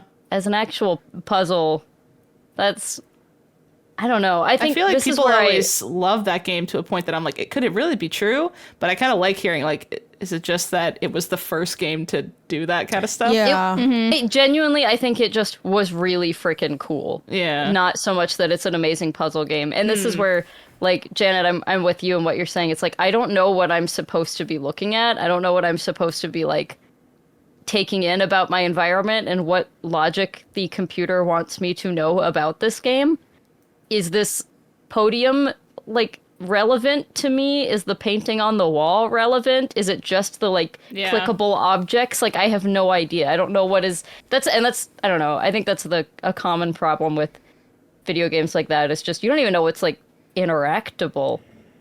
Yeah. Or if it matters, if it's interactable. Like Blueprints, which I put a lot of hours into, but still have not rolled credits on, because there's a lot of things where I'm just like, is that something I'm supposed to be paying attention to? I have no idea. Yeah. That goes into our, like, knowledge of the tropes of puzzle games, foundational background. Well, and you also need the strategy of a roguelike, right? Like, you need to know how it's, like, it makes you use all this stuff that I think most people wouldn't check every box. Yeah. Be a specific I still Here's don't a know what the question. chess pieces do. Oh, that's That's okay. Oh, that's a whopper. wait, hold on. That's a whopper of a puzzle. Oh, I guess I don't know that either, actually. I just know that something's up with that. Here's a question. Sarah, is there a type of game that you would claim to be good at? Because I feel like when we try to put good gamer on you, you reject, you parry, you parry the compliment. You said I need to always date someone who's better at me than games. Yeah. I love that. I feel like I did notice when I started streaming in like 2019, and my gaming skill increased exponentially, like insanely. Because I was playing games like 4 times a week for like 4 hours. Yeah. Yeah. And I was playing all these different games. Like, I've probably played one of every kind of game. And I feel like that gives, I didn't realize it, but just like the experience of that, it makes it so I pick up games and I can like get started a lot easier with them. Do I consider myself at like the upper echelon of those games? No, but I can probably play everything at like a mid to high level, but I'm not like, you know, I'm not going to be like, here's the top 10 ways to do XYZ. Like, I'm not going to be in like the upper leaderboards ever. But that's probably just because you're not spending all your time on one game. Mm-hmm. Like, anyone on those leaderboards is someone who's a freak who plays that game a lot. Someone listening to this crying, like, as they look at their leaderboard. They're like, my life's work me, Sarah. down the drain. I don't know. I don't know what I would consider myself, like, good at. I can finish. I can get through. I can finish. She's an all-rounder. I can good get at to the end. You peg me as somebody who has good game sense. Like, if I'm, like, for example, when we were playing Fortnite, like, I would turn to start to head somewhere and you were already shooting the guy I was thinking about it. You know what I mean? Like, I feel like I can feel that you've played a lot of games and that you're like, I already am doing this. And I'm like, okay, cool. Like, I don't need to double check. Yeah, I've played a lot of games, and I've played a wide variety of games. Yeah. Like a crazy wide variety of games. And I feel like that does give me like an advantage. And I still don't like sliding puzzles. And are puzzle games like a decent chunk of that? My first puzzle game that I feel like a real puzzle game that I ever played was Portal. And I feel like that got me addicted to puzzle games. Like, I didn't realize games could be good that made you think that weren't just like horrible like math blasters. Yeah. But then I played Portal and I was like, oh my god, like I can use my problem solving and it's not a miserable experience. That was also, I think, my first puzzle game that I can like at least remember. I mean, technically I played like Escape from Monkey's Island, like the one that isn't good. Like, there's one that everyone thinks is really good and then one that everyone hated, and I played the one everyone hated. And I believe we got stuck at some point playing it. It was just one of those things where, like, I don't know, my mom picked it up randomly. And I remember being like in that scene where he's tied, this is probably the beginning of the game, honestly, but he's like tied up and he's like kicking the coal and you have to like throw it into the other coal to like light it on fire. Yeah, that was weird because I had never played a game like that before, but it didn't feel like unusual. I was just like, I don't know, someone gave us this, I guess we'll play it because there's nothing else to play. But yeah, Portal was also like my sort of foundational one, which like that's, as far as types of puzzle games, because I do think it's not impossibly rare, because Sarah, you probably fall into this camp of being like, pretty good / good enough at like every kind of puzzle games except for the sliding ones out of refusal. But like for me, for puzzle games, I'm good enough, at environmental puzzle games, and like those are my favorite kinds, and that's what Portal is. Versus like again the more logic puzzle ones. I'm like, It kind of reminds me of the first time I played Zelda, like early times playing Zelda. I forgot which one it was. If it was Phantom of the Hourglass or like Wind Waker or what. But I was playing a Zelda game and I got stuck. And the person next to me is like one of my friends or family members was like, oh, you have to shoot the eye on the wall with an arrow, which is like Zelda like 101. Like it's like such a basic thing that like Zelda games do. But since I had never seen that, I had no clue. And that felt so unobvious to me. I'm like, why would I know to do this? They're like, cause it's a Zelda game. But good news is, hey, that's all you need to know, and you can now play every Zelda game if you know how to shoot the eyes on the wall. Glowing eyeball. Yeah, Resident Evil is also an eyeball game. Shoot the eyeballs in games. That's true, yeah. Is actually just true, generally. Yeah, there's a lot of just weird arcane knowledge you pick up throughout the years that you do not understand that you've picked up. Like, why would anyone know that you have to like turn statues? You don't like go around turning statues. Or check in a real garbage life. That's not a thing. can. See if you can interact with a garbage can. There might be something in it. It is time for our challenge mode this week, which was to figure out our brain age, to say definitively who is the smartest person here. I assume no one wants to bravely volunteer to go first, so I will. No, but can I just say, to describe the tests, because I had to go, I've never played Brain Age before, and the test you have to do, or like the quick play one, which Janet said not to do, the quick play one is you have to, into the mic, speak the color that you see on another word that's also a color. So you'd see the word red, and it would be yellow, and you have to say yellow. And I just want to say, I took this test when I was a kid, when my mom was getting me, like, she was worried that I had learning disabilities. Oh, no. And she made me do a lot of these very similar tests. My mom also did that to me too, because I couldn't read till I was like really old. And she was making me do tests and stuff to see if I just couldn't read. Whoa. And like a lot of the tests this game had, because they had that, and then they had like the read. What was it? You just had to like, you had to count to 120 as fast as you can. That's the same thing like, I had to do. The microphone on this is not the best. So I would like to say, when I reveal my age here, that it did not understand me saying the word blue. Like, I had to say blue twice every time. And so I had a lot of, like, points against me where it thought I was not saying blue. I don't know what it thought I was saying. So, with that being said, I'm 45. That's better. My brain age better than me. Is it really? Did you guys okay, only do the quick play one, or did you do like the one that's the full one? I did the full one. I did this is what it asked me to do. So okay, I want to defend being 45. My battery's dying, so I just want to say I'm 57. I sent Haley my screen. These are other people who own this copy of it because I bought it at my local game store. What? I didn't have anybody else. 2 people are on 80. Here. That's cute. What's their name? Brandon? Amanda Loves Something is one person's name. She's 53, and then Brandon Twice, who are both 80. And I'm 57. I've got Aaron, Claire, and Debbie on mine. I don't have anybody. Real quick, I want to just say real quick that I have the coolest version of Brain Age, because this is the GDC 2006 one. What? Wow. It was given away at GDC 2006, and so Satoru Iwata actually told me that I'm really smart on this piece of paper right here. Oh, wow. Yeah. That looks legitimate. Anyways. Is your boyfriend now, or what? But, yeah, you know what? He is. I would just like to say, 45 years old, nothing to sneeze at, because that's the same age Satoru Iwata was when he consulted Dr. Ryuta Kawashima about creating a game that would appeal to non-gamers that was eventually released as, that's right, ladies, Brain Age. So I'm really smart, actually. And hard onto the appealing to non-gamers.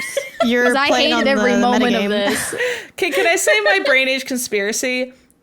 Of course. Wait, can we just get through the age? Can we get through the ages first? Okay, sure. Okay. Sorry. So I did the main test. I took all the little tests, and I swear to God, you guys, it told me I was 28. But then the recorded age, I think I already did it for the day, and I redid it, but I got 44. Oh. I believe you're 28. Age was 44. But I swear I got 28. That's a rapid aging in one day. Yeah, I know. Well, and my DS thinks it's 2011. So they're like, you're actually like under the age of 20, and we're like really concerned. Oh like, no! I also put in like a fake ass yeah, birthday. because I put my birthday. And it was like, oh, like there's plenty of time for you to not be dumb. Don't worry. That's so funny. Oh no, Haley, can Mine you just show talked down mine? to me a little bit. Was like, you'll get better. It'll be okay. Yeah, I love like the guy like talking to like the check-ins, like it's been a while. I reset my clock when I booted up my 3DS, and my age is 33 for brain age. Hey. That's I just had like to your hustle hard age to get almost. this. That's Oh crazy. yeah, actually, the game comments on it that says that's your real age plus 2, isn't it? And I said you're the only one who really. Oh, knows I thought my he was brain negging age. you, but he knows your age. Okay. No, he knows my age. Yeah, Not the brain it's a little age bit of guy column A, a little bit of column negging. B. Wow. Yeah. So, but I was shocked that I was able to get this because when I hadn't played the game in like literally maybe like 10 years or something, and even then it was like a big gap before that, so I couldn't remember how it was structured. So at first I did quick play, and then I realized, wait, this isn't right because you still do a test and they give you your brain age, but the So you traditional warmed like up, brain age check. is what yeah, I'm hearing. I did technically warm up with the color one, and I then went the in brain age cold. one. The brain age one they gave me, I think it has the color still. Then they mix and match the mini games. The one I got was word memorization, which is my favorite game in the Brain Age collection of games because I like memorizing things, and the math where it's 20 math problems and it's like how fast can you do it, and you get deducted for like messing up. And I I was would like, rather die. I was like, why did I mess up 5 times 0? I'm humiliated. I did the pressure. I was like, is it an X or a plus? I didn't know. Yeah, so that I kind of took a little bit of an L on that. But yes, on a technical level, I was slightly warmed. I was pre-warmed. You're literally like I think half my brain age. I think my quick I play, when I did immediately- the quick play, I got like 44. So I did have to hustle hard Okay. for How this. fast But do you have to go during that color? Because I was going fast. You have to go as I fast was as going the- as I this feel like is- as fast as humanly possible. This is my conspiracy theory, is of course it's going to start you up high. Otherwise, you wouldn't play the game. If it goes, That's you're true. I 22, think that's you could just close the game and go do honestly something the else. vibe Like, of oh, I'm this good. game. Yeah. It was kind of giving like cult in a way, because this man was like, based on the Is it a place you research feel of this welcomed? Japanese Yeah. this Japanese doctor, you need to This activate Japanese doctor is Dr. the Kawashima. That's the Japanese guy. whack That's the guy in job. here. Whack No, he's job. legit. He's very established. In his field. degree He's is like a legit, well-renowned doctor. Yeah. What's next? Dr. Pepper is not a real doctor? What else are you going to try to throw at me, Sarah? And then it's like, here's a picture of your brain. And then he was obsessed with my prefrontal cortex, by the way. Like, I don't think know. my He kept ability talking to about count it. to 120 is a sign of a health, like my brain. Like, you should have just asked me to draw a clock, and then we'll make sure I don't have Alzheimer's. You have to Jesus. draw sometimes in the Yeah. game as well. Let me Maybe that read was you one of the about games too, I don't Dr. know. Ryuta Kawashima from the Brain Age Manual, okay? He was born in Nice. 1959 in Chiba City in the Chiba Prefecture. He oh my gosh, I can't read. He graduated Tohoku It's University listening School and of adding Medicine. years to your age. He was a guest researcher at the Karolinska Institute in Sweden. Oh my He's God. was a bunch of different professors at Tohoku University, former member of the National Council of Concerning Language and Culture, foremost Japanese researcher of brain imaging, focusing on the functionality of different parts of the brain, and that's why he's obsessed with you, Sarah. And that's why he needs you to do these math problems in under 20 seconds. I had Yeah. to do the number memorization one, where it shows you several numbers for like a okay. nanosecond. Oh, I hate that one. It's I can't, my brain it's- doesn't work that fast. It's literally the smallest amount of time I've ever had a chance Yeah. to memorize something in my life, and then you have to click the numbers in order of highest to lowest, and they're in like all can't different even- locations. Right, I remember that. I can't even What the hell perceive is the that? numbers. What a good time fast it enough. was. No, I literally cannot even perceive. I'm like, Oh, and ironically, this was one of my favorite games for the Nintendo 3DS. I had an era where I was playing this thing every single day because you get a Sarah, stamp is it on a the video date when you game? do it. Ooh. I feel like it's more of a torture device. Don't erase our history, Didn't Sarah. they say that No, it's a game not for no. gamers?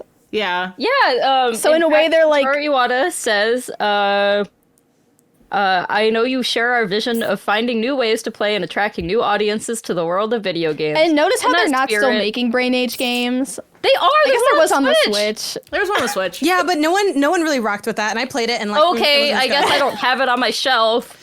Oh, that's the biggest tell. And Janet, of course, Janet's Yeah. like, and it wasn't even good. It wasn't as good. Yeah. It just they couldn't I capture the remember magic. old people were obsessed with this game. They were like, "This is the key to eternal youth." Yes. Sometimes like a time was just a moment in time. You know, I think we all want to go back to when we were happier in the days of yore, but you can't go back.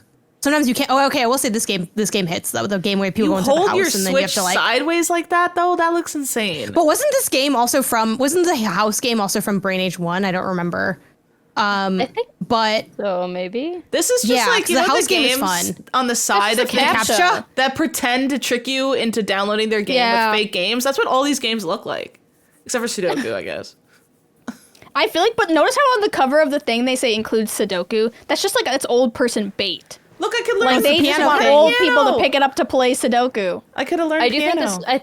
If I recall correctly, this one also has just like solitaire in it, and that's what I mostly used it for, was play solitaire on my Switch. Nice.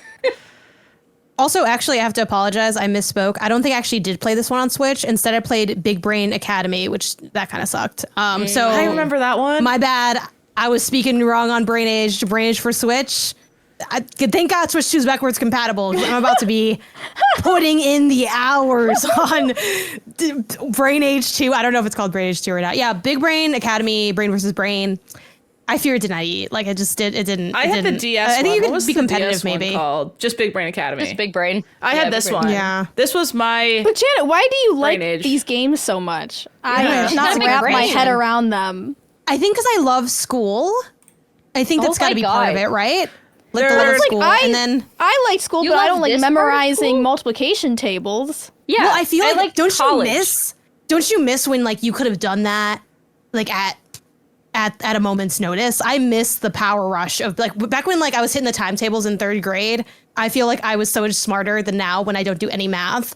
So I'm like, it's kind of nice to just like, I guess, you know, again, this sounds like a marketing beat for the game because the marketing worked on me. That's why I bought it, or made my family buy it for me. But it was nice to kind of like do a little like mental refresh for the day. You know, it's like, do you not stretch when you get out of bed? What if this is the stretch of the mind, Sarah? And what's more satisfying I feel like than that? I abhor my mind stretching in that location. Yeah, me too. It doesn't Yeah. want to do that. My parents put me in Kumon. I was so bad at math. Okay, And that's they just- I feel like the place was traumatic though. Like, It was that traumatic. true? It looks traumatic yes, from the outside. I was very traumatic. I was in math studies in university, or not in high school, which was just like, do you guys have IB, International Baccalaureate? Yeah. So it's like, Some schools, yeah. Yeah, you have to take these classes. So my parents made me do IB, and I knew I was never going to want to be a mathematician. What the hell are we doing? So let you do math studies, genuinely put us in a side room and gave us like some division things, and that was our math. Yeah. It was hilarious. We didn't do anything. And then during the exam,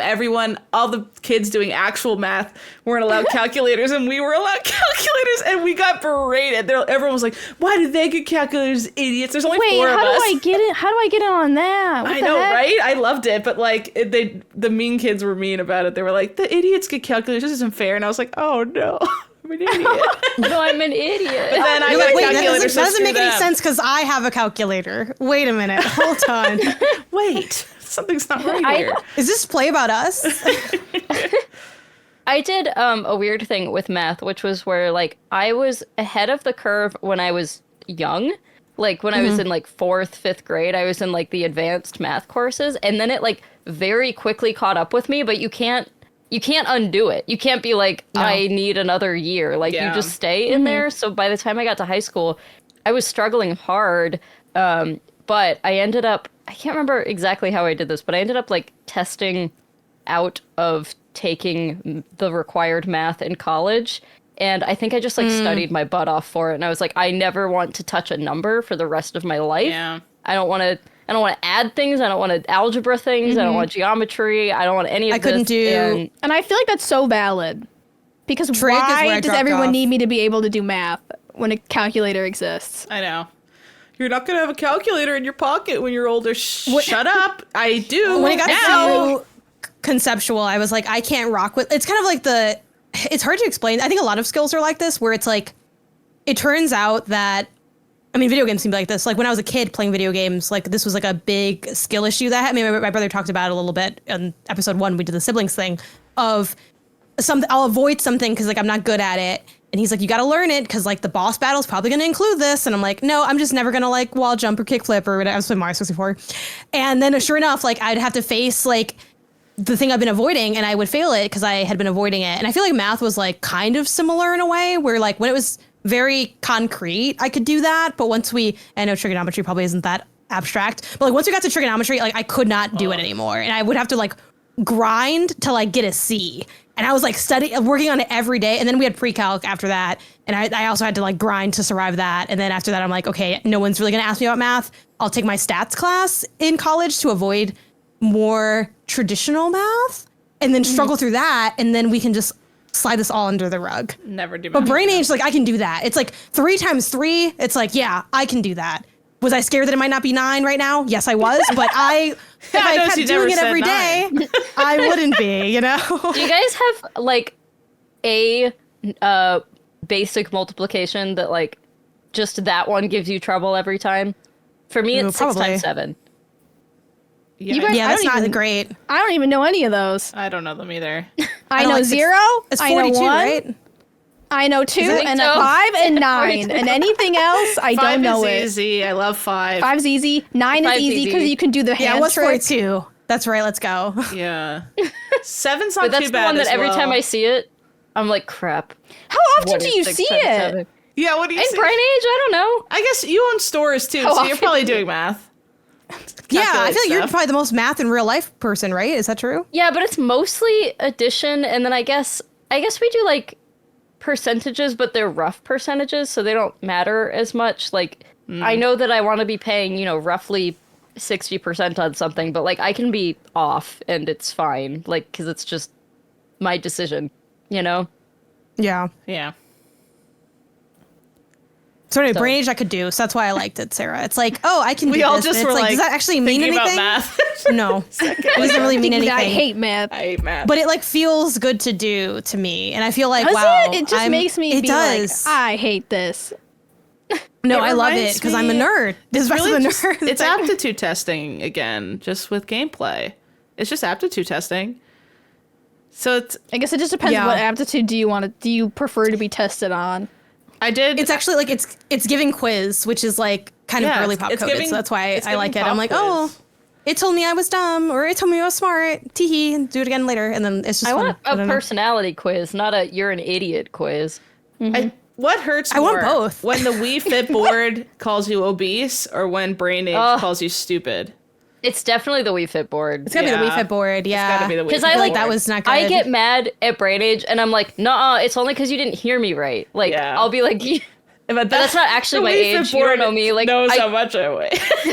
yeah. Wii Fit board's not lying. The It Wii Fit didn't board hear is me. Like, wrong. oh, honey, you're stepping on again. Like, that seems traumatic. I didn't have a Wii Fit board. Thank God. We had enough going against us in the early aughts with body image. I did not need a Wii Fit board. I did would not need just that like Wii you Fit guys board. to know Whoa, whoa, whoa. that the Wii Fit board thought I was overweight. It's insane. Well, wasn't That's there crazy. an issue with kids? Like the Wii Fit board, for whatever reason, had an issue with like calculating child height and stuff, yeah. health, weight to body mass. Maybe. Yeah. But that's it. That's probably it. It's not my crippling insecurity for the rest of my life. Oh, I still remember standing on it and it was like, you're getting pretty close to being overweight. And I was like 13. I was like, Oh my God. Oh my god! That's not no, really I think what it's you hand need. stress. The Wii Fit board had like an issue with calculating the That weight would of never pass smaller now. people. You could never release No, a game definitely like Well, not. that it gave me a lifetime of insecurity, so I wish someone would have told me that. Yeah. How many people have No. been personally traumatized by the Wii Fit board? A lot Probably of like people. everyone that owned it. Like Me. I feel like all I hear about Wii Fit is that like it was a big hit in the retirement homes and that everyone Oh, yeah. built extra body image issues off of this. And I'm like, this isn't how gaming should be. I would just cheat. Like- I would sit down on the couch and move my feet on it. Like, what was I doing? Why was I even This also playing goes it? back to this goes back to What's the point of that? That's what I'm saying. to my but Wii what my was I Wii doing? hatred. Again, Yeah. and everyone boos when I say I hate the Wii, but none of my other I like consoles the had any of Wii. this. I like hate the Wii Wii. Fit. thought you I didn't love like the Wii. Wiimote. The Wii was used for evil. I thought you didn't like the Wiimote. That's No. valid. The Wii was used for No, evil. I hated the I agree with Wiimote. that. Like the second I saw it, I said, "This is stupid,and I was like, I'm not Yeah. buying this." And the and for Skyward the Sword first is also time, the worst Zelda. for the first time as a Nintendo fan, I actually didn't buy something I thought that Nintendo made that was dumb. That's never happened before, never will happen again. I will buy every dumb thing they make, but I did not rock got that 5 Wii. Alarmos behind her right now. Yeah, actually, also missed that. So, I'm maturing, I suppose. Brain age is going up. Might have been, okay? Or down, actually. I think Alarmo might have actually been the first one that I skipped out on. Yeah. All of their products ever? No, not like just a lot of their major stuff that's kind of weird. I figured you'd get it for like this to have it like in your collection. Well, actually, I guess I don't know how you collect. I got Labo. I got I got some other weird stuff. I got the little Mario Kart Live thing. I got all kinds of dumb things. But Alarmo was a bridge too far. I feel like that's wild. That the Alarmo is what broke the camel's back. Is it because they have Animal Crossing sounds now? But like it's useless as an alarm because it can't do 2 people in bed. It can't do there's so many things it can't do. It's like a bad alarm clock. Yeah. Yeah. It's not that it's like, oh, this is a silly Nintendo product. It's like this doesn't do the function that you say the base function. Yeah. Like if you call something an alarm clock and that it's bad at being an alarm clock, what I don't care how cute and quirky it is. Like I need it to function for the thing I bought it for. Mm-hmm. Yeah. I mean, the game, but it will sit with me. Yeah, Brain Age is also evil. I love coming up for air after we go on a tangent because it'll just be like, yeah, that's the story about the Nintendo Alarmo is racist, and then it's like we go, what were we talking? Brain Age. Like it's just like the craziest tangent. So no one's continuing their streak after this? No, I will not be. I did get a sneaky little deal on this sucker. Only $5. Nice. Mine was $3, but it didn't come with the box. So okay, yeah. That's what we sell it for at Pinkarilla, $3 without the box. That's about $5 US. They also have Brain Age too. Join our video game club where we play Brain Age. To preface this, when Janet was like, we should all play Brain Age, I was like, oh, that's too bad. I don't have it, knowing that I hate it. And I would never want to play it. I was like, oh no, darn, that's like so sad. I don't have it. And then Kelsey was like, I guarantee you any local game store you walk in will have 5 and they will be $5. And then I went to my local game store and I was like, well, if they don't have Brain Age, Kelsey's just wrong. She's not. And then I walk in, literally, I turn to my left, it's on the wall. Amazing. Like, I don't take 2 steps into this game store and there's a Brain Age just sitting there. They're trying to get rid Every of game them. store has many Brain Ages. There is no exception to this. It's like saying, do you have Wii Fit at the game store? Like, yeah, they all do. They all have lots of them. They're propping open and the lots door of in the Kinect summer. Adventures. Please take my Kinect Adventures. I don't want them. I will say this is my first time playing my DS in years, and it felt I had so to find my charger. I had what to is too. With DS chargers and evaporating? And mine died. I will say when I first turned it on, it had a full battery. It's been like a decade. I was so impressed. I was like, wow. That is crazy. And then it died as I left it on the desk open with Brain Age open for like an hour. Open, yeah. Yeah. Did all of you guys play this on 3DS? Yeah. Yeah. Yeah, it was 3DS, yeah. Oh, you have the cool Majora's Mask one? Yeah. Yeah. Really nice. I busted out my is that your DS Mets Lite one? for this one. Nice. Oh, that one's sick, Isn't that Sarah. that's like a special one, right? I want that one. Yeah, they sold this at the Seattle Mariners. Seattle Mariners, there we at go. the ballpark. Oh, fun. This is not a sticker. That's What? real. What? It's like built Yeah. into it? Whoa. Yeah. That's cool. I mean, it kind of looks stupid because it does just look like a sticker, but this is actually very rare, guys. It's very cool and very rare. Oh my god, sorry. Wow. Sorry. We Sorry, my Super queen. cool. Yeah. I'm mad I don't have one. Yeah, I can see you with All like right. a souped up DS, like your Game Boy Advance one. I mean, Janet? I have 3DSs Yeah. as well, too. Oh, Janet. Yeah. Not, Yeah. Janet, Sorry, it's not all about me. Sorry, It's not all Janet. about me. I'm sorry. Kelsey's like, I got Yeah. like 10 DSs. Like, I have so many Yeah. DSs. Take your I pick. just got the one. I'll show you all of them. My one 3DS. Yeah, I don't have it in arm's reach, but mine's like the red one, and I put like a Pikachu case on it that's clear, so it's like Cute. it's pretty cute. I'm pretty happy with it. Cute. Yeah, it's a really nice console. I love the 3DS. It's comfy. I'm like, It made me want to go I gotta right in come back bed to with this. it and play that instead of my I was Steam like, Deck. what other games should I put in my 3DS? Because like, this is kind of nice. Yeah. it's so good. You can close it. Like I miss. I feel how like the handheld screen's a used to good be. size too. There's something- Anyways, yeah. we'll save it for our DS episode. There's something about, Yeah, you're right, definitely. Janet, doing this and then like rolling Yeah. over and going to bed. That hits so different Yeah. than like powering down a Steam Deck. Yeah, I want to do the like hang up the phone, hang up the flip Yeah. phone thing with this, and just Yeah. Clip. Clip. Stop calling me. Good console.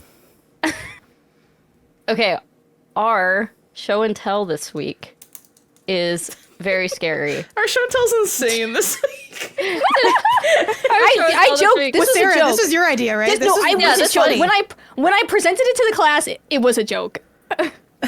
We take And all yet- jokes seriously here on this podcast. Do we look like we're joking? Is this a joking matter? Would our a show press and person tell have this this week- segment? We are showing our college transcripts. Yeah. Some hot gaming content. Let's see. To Let's see put how- our money where our mouths are for smart people definition. Who is canonically the smartest person here? Wow. Who knows? We'll have to see. Who wants to go Who knows? first? I can go first if Haley, you're down to pull up my transcript. Well, you have freaking shout- straight A's, so no crud. You want to go first, you genius? Here we go. Straight A's and still all the All money. right, We have to start with what was your major? Yeah, so I majored in English with a focus on secondary education. I went to school to be a high school English teacher, though I was kind of like, oh, maybe I could do some writing, but like teaching seems like Look at these a A's. job that's more gettable. Yay. Wow. Wait, can yeah, you zoom in more? Yeah. I think I have How's that? I'm actually shocked that I got a B in film studies. I think I got a C in that class. child development. Yeah, I love child development. It was like Oh. one of my that and educational psychology were like on some of my like top tier like favorite courses. Grammar and the Politics of English, also a fun one. But yeah, I mean, I was an English major that had like a focus on education, so it's all like Wait, very you took a class humanities that's based. just for You got King magna Wolf? cum laude. Yeah. Your cumulative GPA is 3.78. Oh, You're My fine. And you will sit here Genius. and you will call yourself a certified dumb? Yeah, you can't call Excuse me? yourself I dumb believe you are anymore. lying to the dumb community? You literally got straight A's in your 2014 semester, except for Intro to Film Studies, probably because you were just chilling and like, who cares about Yeah, Intro this to is Film dumb Studies? baiting. No, honestly, Intro to Film Studies was hard. is Like I dumb can't analyze baiting. film. You got a Well, 4.0. if I'm not dumb, here are your options. If I'm not dumb, then Lorelei has to be dumb, and I don't think you guys want to throw that. Lorelei doesn't have Well, this maybe Lorelei- transcript. Yeah, maybe Lorelei should have had more literary things and child psychology in Honestly, it, and you would have loved yeah. it. But yeah, most of my classes, like I have, tragedy and catharsis, which is like, like classics, like mythology stuff. Foundation of Education, history of modern Europe is the one that threw me through a loop freshman year. No recollection of taking this. Do not ask me anything about modern Europe. Okay, but you got an or A in history. it. I did get an A in it. I did get an A. I don't remember am anything, but I was a genius at it. I'm not a genius. I'm a workaholic. So I will grind to the bone to make sure that I have really good grades, to make sure that my work is as good as it can be. And I'm still like that. It's just that I don't have like, yeah, of course. Why wouldn't I be? I spent all this like money. Like this is like my whole life is like on the line, like to get this good grade. Yeah. And also like, Yeah, but my like school I was lived by also- myself for the first time and I could sleep in and play League of Legends, so Hey, Yeah. that's what I did. I played Super Meat Boy during this time. I got, played it on my little laptop. But no, I was a nerd. All my friends were a nerd. None of us drank at all until like end of junior, early of senior year of college. All I did was study. I'd be at the library. I'd be I studying. remember you I'd be telling working. us, yeah, when you were talking about our last podcast, you were like, my poetry club friends weren't gamers. Oh yeah, yeah. I did slam poetry competitively for 8 years of my life, all of high school and all of college. Yeah. wait, how do you win? You perform. You get You scored by slam them judges. harder? The more Do people like snaps more? Yeah. People snap. People go, "Hey, speak, poet," volume and they of the snap and snaps? stuff. Well, that's like the crowd. They have like a hype you know, man to level out the snaps. Whoa! You have like the crowd will react and like hoot and holler and stuff because it has kind of like if people don't know slam poetry, it kind of has like crossovers with like the hip hop community and things like that. So it's Okay, it's wait. like, Put Janet. it's Put Janet in poetry, the but shame box. energetic. Oh, Put her I in the was shame box for a second. Wait, how is this Hold on, shame? hold on. Smart.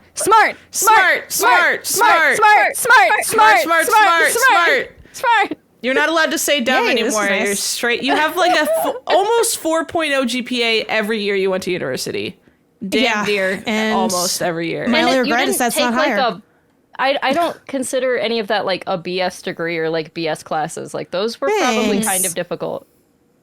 Yeah, there's definitely some challenge in some of them. But I don't know. I worked really hard and I'm good at it. Again, I'm very known of what I'm good at, and I'm also known of what I'm not good at, which I think for some reason, I don't know, these Lorelei puzzles, I don't understand. But yes, I understand. It always comes back to Lorelei. But yes, it always comes back to Lorelei. When I had to peace out, I was traumatized. But yes, I'm very good at, doing literary analysis. I mean, it's part of why I'm a critic, like a game critic. It's just analyzing games. Same thing. A text is a text, whether it's a film or a book or a game. So, yeah. But those are my grades. A poem about Lorelei? I haven't written a poem in like years and years and years. So probably not I assume you're like time. not. I would be embarrassed to share poetry, but I assume that's like the point of slam poetry is like to not be embarrassed. But it was nice because that was before like the social media really took off, because I feel like it's like anything else, right? Any of your writing, any of your work, any of your streams, right? If you go to older stuff, it's always gonna be worse than what you do now. So you'd be like, oh my God, this is like so bad, because you know you can do better. So I'm sure I have some of that for like my poems, where it's like, oh, like what I wrote in high school, like, yeah, that's like embarrassing now as like an adult. But yeah, I mean, that's the other thing too. I have a performance background, so it's like sitting and doing I feel like everything's kind of crystallizing in a way that's a little bit uncomfortable. But yeah, like I perform and talk into I've been doing that since I was like a freshman in high school. So it's like same kind of stuff. But yeah, I did teaching. So I spent like half my senior year, I was doing student teaching in Chicago, came back, and I was like, cool, I'm basically done. I can now just drink every day and hang out and coast on what I have left, which is like to do like a project. I will say though, my school was weird, and I had, which like some might say this is like, why my grades? Okay, my grades are good in high school too. Like I just have good grades, I just work really hard. But my school was on this thing that only 2 schools in the college in the country are on, called one course at a time, where instead of taking a semester where you have like a set number of courses per semester, you only take 1 class at a given time, but you do that whole class in 3.5 weeks. Then you have a 4-day weekend, and then you do the next class. I like no wonder you don't remember modern Europe. Modern Europe. Yeah. Yeah, I just took that because I had to, honestly. I remember a lot of the other classes pretty well. But yeah, so it's fun. You still do the same amount of work as you do like in a semester. So like it was really challenging for like courses like Shakespeare. You had to read like a lot of the plays very quickly. Like I forgot what class it was, but I had to read like, and I know it's not like a wildly long book, but you know, I had to Jane Austen and like Frankenstein. And it's like, okay, I have like 2-3 days to like read this and like flip an essay, and like you like whatever your final is, like you're doing that 3.5 weeks from the day you start the class. So like it is definitely, I do feel I like this better than I think, because obviously my high school was like regular, you know, I took classes all at once. I like this better because it is like very focused, and that's kind of like their pitch. They're like, oh, like in real life, when you have a project at work, it's not like you're also doing all these other things, you know, it's like your work is your work. So it's kind of like the concept, but I liked it. My school was teeny tiny. There was like literally 1,500 or less on the entire campus. Middle of nowhere, Iowa. No shade to Mount Vernon, Iowa. It's a fun town. But yeah, I had a really good time in college. I like going to school, and I'm good at it because I work really hard. Yeah. So if you're a workaholic, you can have some fun papers to show off on your podcast later. I'm not going after Janet. Also, I just want to say something real quick, because we were talking about poetry, and then it bothered me that I said that I would be embarrassed, because I think that teenage girls already get so much crap for their feelings and everything. And so I think actually no one should ever be embarrassed of their teenage girl poetry. Like that is be a teenage girl. It's okay to be a teenage girl. Can you do a slam poetry about it being okay to be a teenage girl? That's only 4 lines long right now. No, because I can't freestyle. I want Kelsey to do it, actually. It's okay to be a teenage girl. I'm sorry, that's 7 words. Are you doing a haiku? Yeah. You're doing a haiku? It's okay to be a teenage. Wait, no, I know a haiku. Waking up upset. Everybody knows. Wait, hang on. Everybody knows it's okay to be a teenage girl. Yeah. Okay. That's 8. Uh-huh. The middle one was 8. Snaps. No, only if you say. Only if you say everybody. Snap it away. Everybody. Okay. Snaps. Everybody. Snap. But yeah, you get scored. There's 3 judges. It's a 1 to 10 scale, and you do like a group poem also, or like competition. It's the competition I did was Louder Than a Bomb. If people are curious, there's a really fun documentary they did on Louder Than a Bomb that like follows like 3 or 4 like high schools like competing, which is like genuinely like if you like documentaries, I think it's a good documentary, even if you don't like poems, because it's not like it's like a lot of good documentaries. It's not like just watching the people do the thing. It's like the stories behind like the kids and stuff like that. And I know a lot of those kids that are in that documentary. So that's cool. Anyway. Yeah, all right, so that's a high bar to clear. Yeah. Janet going first with her smarty pants grade. Also, I had honors in creative writing, by the way, as well. That's like on the bottom or something, just as the final flex. But yeah, graduated with distinction in major field of English and creative writing. Boom. My project. Magna cum laude. as the Leisure as the Suit best Janet, one. Magnum Cum Laude. Remember that game? Yay. I still have to pay them all the money. I don't like remember it and that I've never played it, but Yeah. Yeah, me neither. I never played that. yeah, yeah. It just Who's All right, next? I'll go next. It's hard to read. I'm sorry. You have to be really smart to go to my school. Unofficial, unofficial. All I'm learning is that all of these are hard to read. Yeah. Yeah, this is inscrutable. So I went to the University of Washington, and then there's 2 other schools on here because I did do some community college so that I could become. I moved to Washington from Texas, and school is a lot more expensive if you're not a Washington State resident. So after my freshman year, I took a break to do like some community college classes while I established myself as a resident, which you had to take like not a full course load to do. So there's some very silly things in there, like that dinosaurs class. Dinosaurs! I was just looking at 100 awesome. dinosaurs over the I was just trying to get all my like oceans. That sounds I was so just trying to get fun. all my like essentials out of the I way. want to take so 100 dinosaurs. Also, that's so 100 smart. dinosaurs. I wish I had like that level of financial forethought, because I honestly, if I could go back, I probably would have did a lot of stuff differently in terms of paying for college. Human sexuality 4.0. Hey, Oh, I completely forgot I took that. perfect score. Thank you, tell. class. I There were a lot can't of tell boys in that where the class. grades are. Is it It's the last 5? column. It's No, your the 5 GPA, is though, the three- amount of credits. Okay. 3.44, right? That's pretty high. Oh, Up there what's in the the worst mid-threes, one I right? got? It looks like I did terrible in intermediate Spanish in autumn of 2013. 2.5. The fact that they won't put a grade to it, cowards. Yeah. Yeah, I know. Yeah. But I noticed as I was looking at this, because my grades are like fine, but Your it grades are really says good. Dean's List on some of these.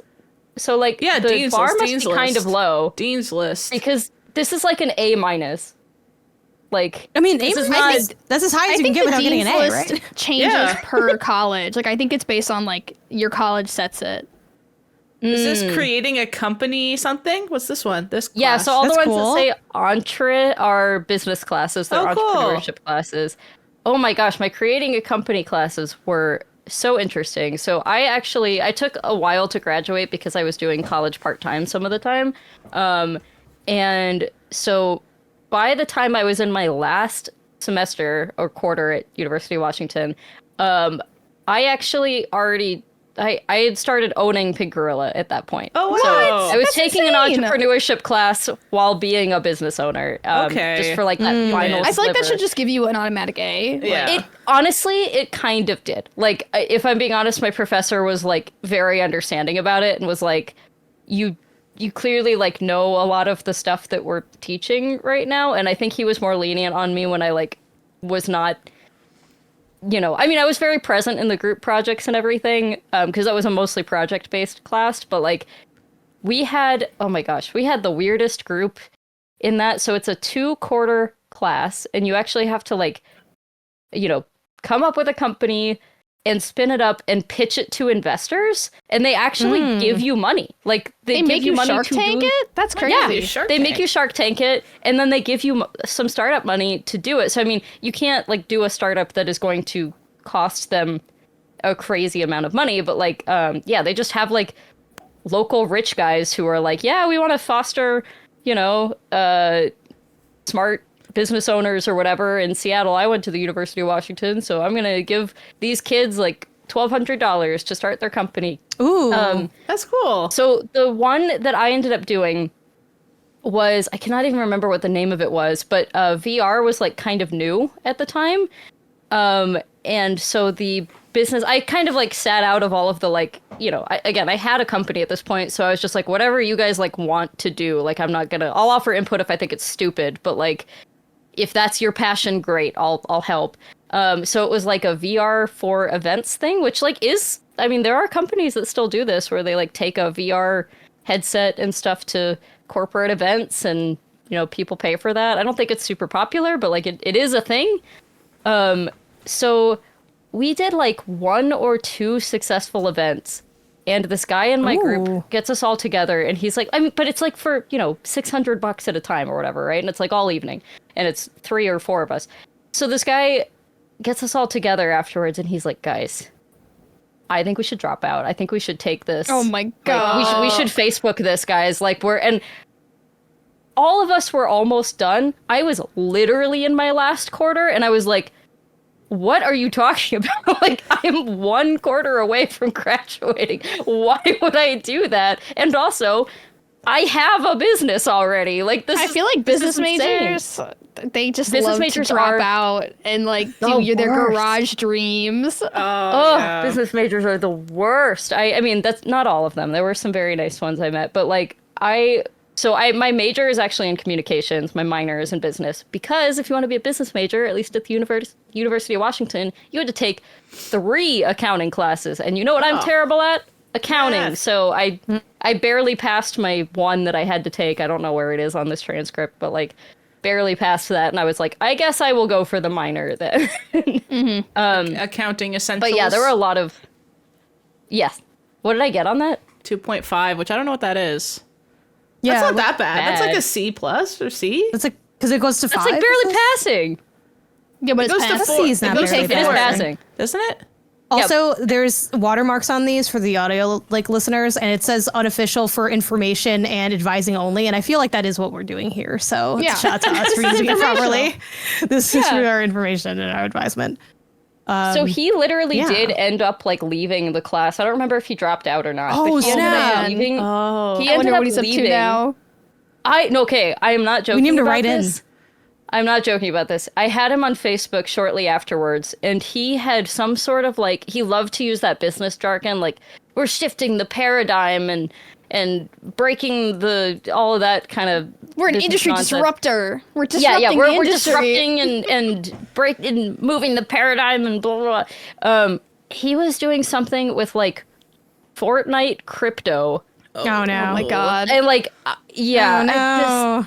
it was like every buzzword into one, and it was just one of those like, whoo, dodged that bullet moments in my life. Jeez. Eesh. So I did okay in college. That's cool though. No, that's cool. Would you have? My overall like- is a 3.44. Yeah. What is that? That's pretty good. It's like almost. I mean, the highest you can get is A B 4, plus. right? So, That's a B plus. Nice. would you ever like be one of the? I know you're not like, I don't know, wildly rich or anything, Kelsey, but would you ever be one of the like business people as like someone in Washington? Like, would you find that fun, or are you just like, that's actually mad stressful? I would if I thought that like, I mean, maybe they're smarter now, but I doubt it. I bet they're just going, ChatGPT, make a business for me.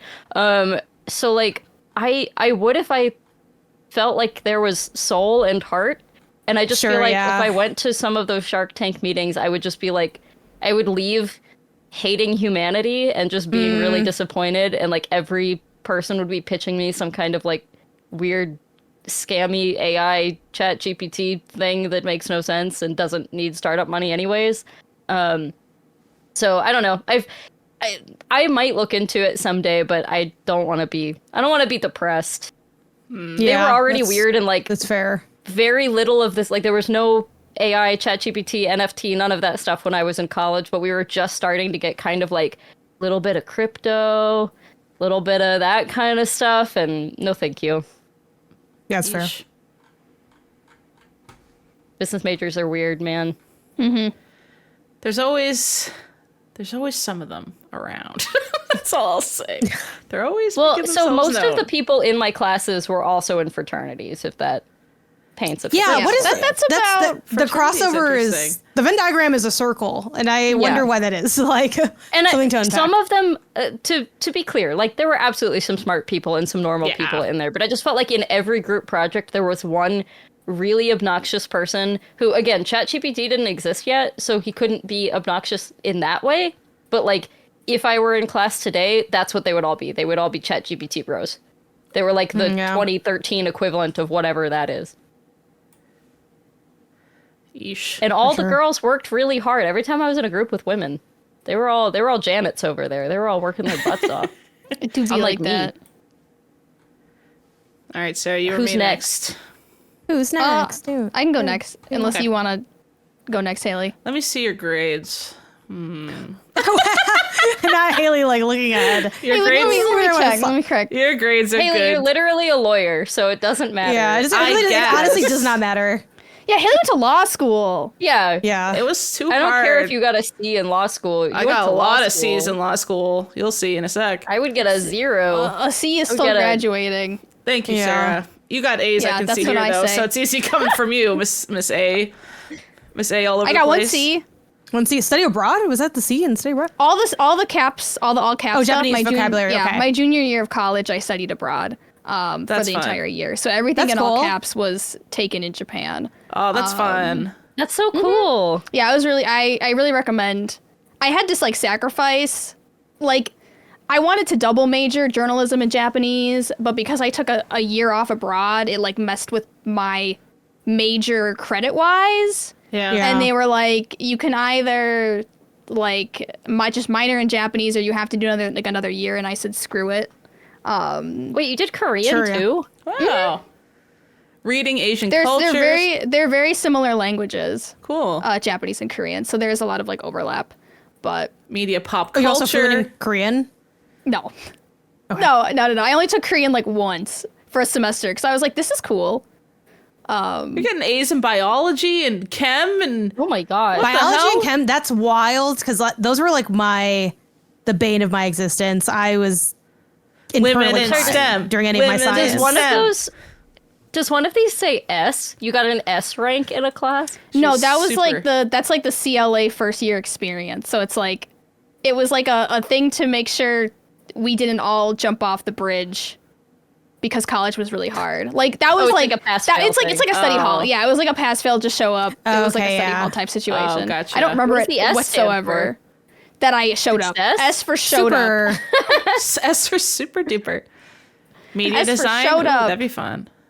Yeah, that was a summer class, Cool. but Feminist Yeah, I thought took- and I theory. looked at You're Transcripts. putting that to work right now. Who says that? Magazine and baby. feature writing. Ooh. I want to take some of these classes. Like, What's this seems- foil the nice fencing? thing- Foil it fencing? is Like what it is. It's fencing. What? You can fence? Can you like if I had to duel you, could you kill me right now? Probably, right? You know how to fence Yeah. and you got an A in it? Fencing has a lot of rules. Wait, how are But you Janet, getting you and I could fence because we're the graded same on that? height. Okay. Well, there was a test for fencing. It was mostly like terminology, and then just like showing up. You got you didn't so have to many win a A's. duel. No, you didn't have to win a duel. Very cool. man. Advanced Yeah, these are fun. Japanese. Got an A in that. Mm-hmm. That's cool. What's an advanced Japanese? Give me an advanced word in Japanese. So advanced Japanese is just what it is. Like we had to do like No, I know, but I reading, want like an high level advanced reading. word. There's no such thing as an advanced word, Kelsey. it's a complicated you would know word. that. What did you A complicated have- word, like a niche word. Anti-disestablishmentarianism Well, I wouldn't know it anymore. in Japanese. I graduated in 2016. This was 2015 actually. So you're Okay, even more fine. off Don't the- tell us the niche word. No. Was Yeah. That's is fall the semester. text That's fall is the semester. text like Oh, the Japanese version of like the English canon? Like there's like the English literate. Is it like that kind of like advanced reading, where it's like hard reading in English would be like the Odyssey or like Virginia Woolf? No, or I something? don't think no. We were not reading like the Odyssey in Japanese. It was like we There's read a no lot of Odyssey. like research papers. Okay, that is hard. No, that's Yeah, I'm it out. sucked. Yeah. I'm not even in, but I'm Yeah, out. see, I'm so out. you know I'm an out. advanced word. If you know Not like the word for anymore. Yeah, microbiology, say The Ooh, thing about no. the thing about learning languages is they like bit rot over time if you don't Yeah, use them. that's so I would true. say that I went from advanced Japanese and I probably dropped down to like beginners intermediate at this point. still That's a pretty lot of solid, though, Japanese. still. Yeah. I took it every year for 4 years. So That's cool. Mm-hmm. If I ever That's go fun. to Japan, and I can got a bring you with me? 3.5 GPA. Woo! Nice. That was my okay. cumulative GPA. 3.5. you beat me. Okay, here's Okay. mine. I have a lot of C's. Be nice, girls. Be nice, You're girls. gonna be Lawyer. C's in, There's like, no shade it's- to a C, It's 'cause gonna you be C in like family law or something. Also, you can work Yeah. really hard for a C. Like I was feel like working really hard. the classes I got C's in my life are some of the classes that I worked the hardest in. Like where Yeah, it's like all my Spanish Yeah. classes, I got like Yeah. D's and C's in. I was working my butt off in those. So I took foundation year, which is a thing at my my first university, King's College. Heard of it? Hamilton. King's College. You went to the Why is it not Hamilton Queens College? Because men built it and they deserve some credit. God forbid. Haley, no. Wait a sec. Is my degree not girly pop? Oh no. No. So yeah, I took the foundation year, which is essentially is a full year where all you do is just read historical literature and books and stuff like for a solid year. It was really fun. I got a B- in that. Not bad. I took intro to history of science. I got a B+. Haley said, "This is my calling." So I got a double degree in English and history of science for some reason. Have not used the history of science at all, but I loved learning about it. That was fun. So I can see here I got some French, Shakespeare. Hey, Shakespeare Squad, let's go. Shakespeare Squad. A's and B's. Okay, I need to talk about Canterbury Tales. This was my first C of university. Can you believe they seems never? tough. I'm mad they never finished that book. Chaucer never finished it. Yeah. And guess, okay, so, the B word. Also, just one class on this? This is intense. It's 24 stories, but... Yeah. Oh, You that. took a Virginia Woolf I class. did the Canterbury Tales in high school. Yeah, but I had to withdraw because I got sick that class. But I Oh. love Virginia Woolf, so I don't know. I'm guessing, Haley, did you love the Canterbury Tales? I'm guessing maybe not. No, because, okay, here's why I got a C. This is how she graded the year. We didn't get any assignments or anything that were graded all year. It was just our final paper. For every mistake, spelling or grammar, she docked it down a third of a grade. And What? she included, No. like, Oxford commas. These are the And, like- people that I'm talking about that need to be stopped. Yeah. These Yeah. grammar ACAB includes the grammar police. we I'm going all on record complain. and saying that Yeah. right now. We all That's complained. ridiculous. Well, Median, that's like really messing up your grade. Like median that's grade like, was a C+ in this class. I'm shocked you had it this high given that, because I would have an F, I think, genuinely. Just yeah. because I'm like really bad at grammar. So she It's didn't just even like, care God, about the like- context. Like she I'm didn't actually even mad. grade me. Like I remember getting my paper back and I was sweating bullets and I had a C at the top of it. I was like, F. And I went and looked and she barely gave me any comments about like what I wrote. She just was like, comma here, like wrong It sounds like thing she's just here. lazy. She's just Yeah, that sounds like annoying. someone who doesn't want to grade the content. They just want to do some like easy grading. Yeah, Yeah. get a TA if you don't want to do Is the that a work. video That's what game everyone class I else spy? does. What the yeah, heck? I got a B in it. Are you serious? Story, what is it called? Story World, I and can't Play. see. There weren't okay, any fine. video game classes when I was in college. Not They gonna were not- lie, What was this I class? kind of barely went to this class. This one was essentially like you play games and then you write a paper on them. Like it was pretty chill. Oh but my there was God. so many I want people. that so There was bad. like 300 people in That's this like class. my job. I know, right? It was fun, but I But I really talk about feel them like the instead, grading which was is way kind of easier. whack because the TAs were the ones grading everything. Not the TAs are bad, Oh, but he had okay. like 10 TAs because this class was so huge. And I think, I don't know. You know, you always say, my TA just didn't like me. He gave me a freaking B. I was like, I literally play more games than you, idiot. Anyways. Do you even game? That Name is the 5 point of the Pokemon. class. Bro is doesn't to be even the game. biggest gamer. Bro doesn't I get an even A game. for being the biggest gamer. And then here's where I went to journalism school, my bachelor's of journalism, did some fun stuff there. News in the courts, blah, blah, blah. This feels like the longest education of all time. There's so many lives. Like, Yeah. you're- Yeah, wait, why does it Haley, keep going? You're like 8 people. You're like, and then this is when I got really into like fishing, and I lived on a boat for 3 years. And I'm like, what? This is my master's Canadian of journalism. time. That was fun. And then Yeah, that's here's the my Canadian law time, degree. C's get degrees, ladies. I made it through. I had 1 D That's all that matters. in constitutional law because I had a panic attack during the exam, and I absolutely flubbed it. Wait, these say D. Some of these say D.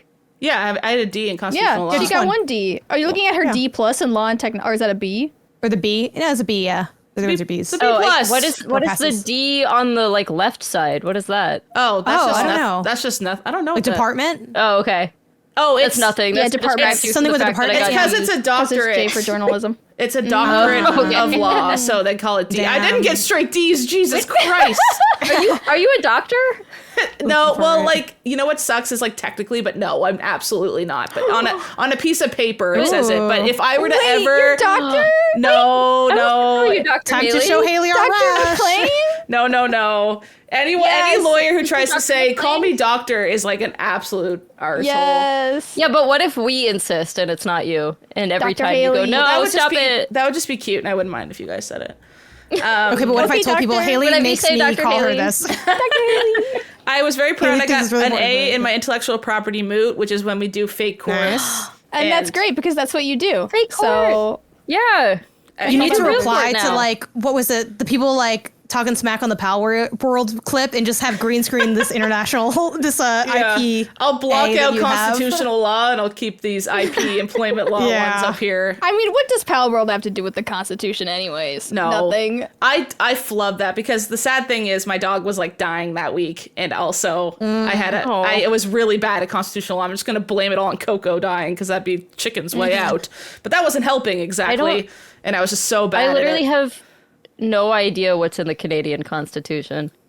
You guys know a single thing about the Canadian Constitution? I mean, that's kind of valid. It wasn't in brain How would age, you so guys I don't learn know anything that? about it. But Just for funsies. yeah, I did love my. Oops, I did the shame camera instead of story. Shame. The Constitution. I love the Constitution. Shame. No, that class freaked me out because essentially it was like the way that she graded was tough. It was the way that they grade in law school wasn't like however any other type of school I was ever in. It was so like you can't have any fluff in your writing apps at all. Like any extra word is like they immediately look down on you for it.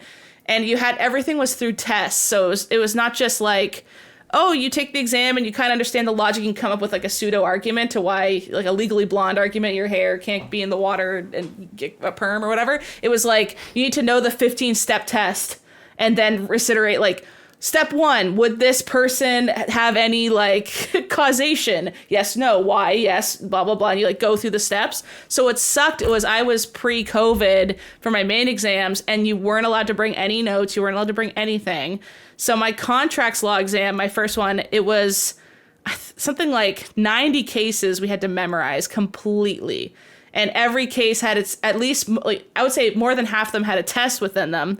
So what everyone did, and everyone was just sitting there waiting for them to say start, is you throw up all the tests on the paper. Like they give you one sheet of paper. You literally spend the first 15 minutes just like, the Oaks test, blah, blah, blah, blah, step 1, step 2, step 3, and then like this whatever test, step 1, step 2, and you just like throw it up and write on the paper, and then you can go, and like turn and actually work on your work. And they've, apparently now they have them all open book, because all of us were like, this is because like when you're doing it in real life. Yeah. No, I don't just go. You'll have like reference materials. Yeah, lawyers reference things as they're writing and making decisions and stuff. But in law school, they were like, memorize everything. That just means that your degree is like way more impressive. So no one who comes after you're like you before has they an patched degree. like the Souls games. Yeah. Oh my God. Pre-patched. Yeah, I graduated pre-patch. I beat it during the review period before they like patched it for the normies. Oh, and then this is the other They thing. totally nerfed the law degree, guys. Is during, this is like the semester COVID happened. The one I have highlighted here. Oh, how do I go back up? Here we go. And they just gave us all passes. Like they didn't even grade us. It was just like pass. So we didn't even get grades this whole semester. It was just like if you did the class and didn't fail, they just said pass, and everyone was like, okay. The tryhards were pissed. They're like, oh, well, because what does that count as for your GPA? Like it's not a 4.0. There was no GPA here because you can kind of see after once I was done my Bachelor of Journalism, I got my 3.37 GPA, and then it never continued after that. So I guess in undergraduates, it just stops. Did your grade matter when you were like getting a job post degree? Were they like, did you do well in IP law class? Yep. Let me check. My current boss looked at my transcripts and like reviewed them, and then and she was like, all the C's are fine because you're really good at IP law. I also think that like this sounds like such a cope because I got a bunch of C's, but I think like that's fine. I hope so. No, I like to be clear, like these are law classes. I expect them to be really freaking hard. Yeah, I have I mean, in a non-shade way, because I do think teaching is hard. Like the act of doing the job is very hard. I think the courses are more normal, but I think generally speaking, like of the professions, kind of not counting teaching. Again, not trying to be rude. It's just like the courses. I don't know. They're not wildly technical, or like hard. Like, you know, being a doctor, being a lawyer. I forget. I know teaching's another profession. I forget what there's like maybe 1 or 2 other ones of like. Again, my field mentioned that because they're like, fun fact. Did you know you're one of the few professions that exist? I'm like, cool. You know, and that was kind of the end of the use of the information. Yeah. But yeah, I feel like a lot of those people. I mean, again, I'm sure there are lawyers and doctors who have like these immaculate like. A's, yeah. 4.0, you know, but like I think that's kind of rare because it's kind of meant to like beat you up a little bit, like mental, like a little bit. Like I don't know. Look, I literally have a communications degree. That's like the joke degree that people make fun of. They're like, oh, that's the easy one. Not here though. Not here. Not here. The emotional intelligence. Not on this positive. Yeah. Not on the this thing really that made me feel slightly podcast. better is a third of our class failed out before second year. Yeah. So it's I mean, like, yeah, it's still like a weed wow. out, right? Like Yeah. you Yeah. weed people out. yeah. And then Not everyone's cut out to be a lawyer. I know I'm not. I think a lot of people test it out, and because the first set of exams are fail safes, you just like take them and you see what you get, and then it's kind of like, do you want to spend another $30,000 on this? And it's like, if you fail them all, then most people go nah and leave, which is super valid. Like, I'm not saying that those people are dumb or anything. It's like, it's just like a different. It teaches you a different way to think, which law school is weird for that. But everyone getting those first, like the wave of like everybody panicking, getting those first exams back because everyone does bad. That's kind of the point. They're kind of like trying to scare you into ensuring that you should be here. And it's like, if someone gets an A, it was like unheard of. But those don't even go on your transcript. Like those were literally just like for them to be really ruthless and say like, you don't know how to write for law exams, figure it out or you shouldn't be here. Kind of scary. And a lot of people dropped out after that first wave. It's your brain age test. It was like a brain age test, and everyone's median age was like 88, and they kicked most of the people out.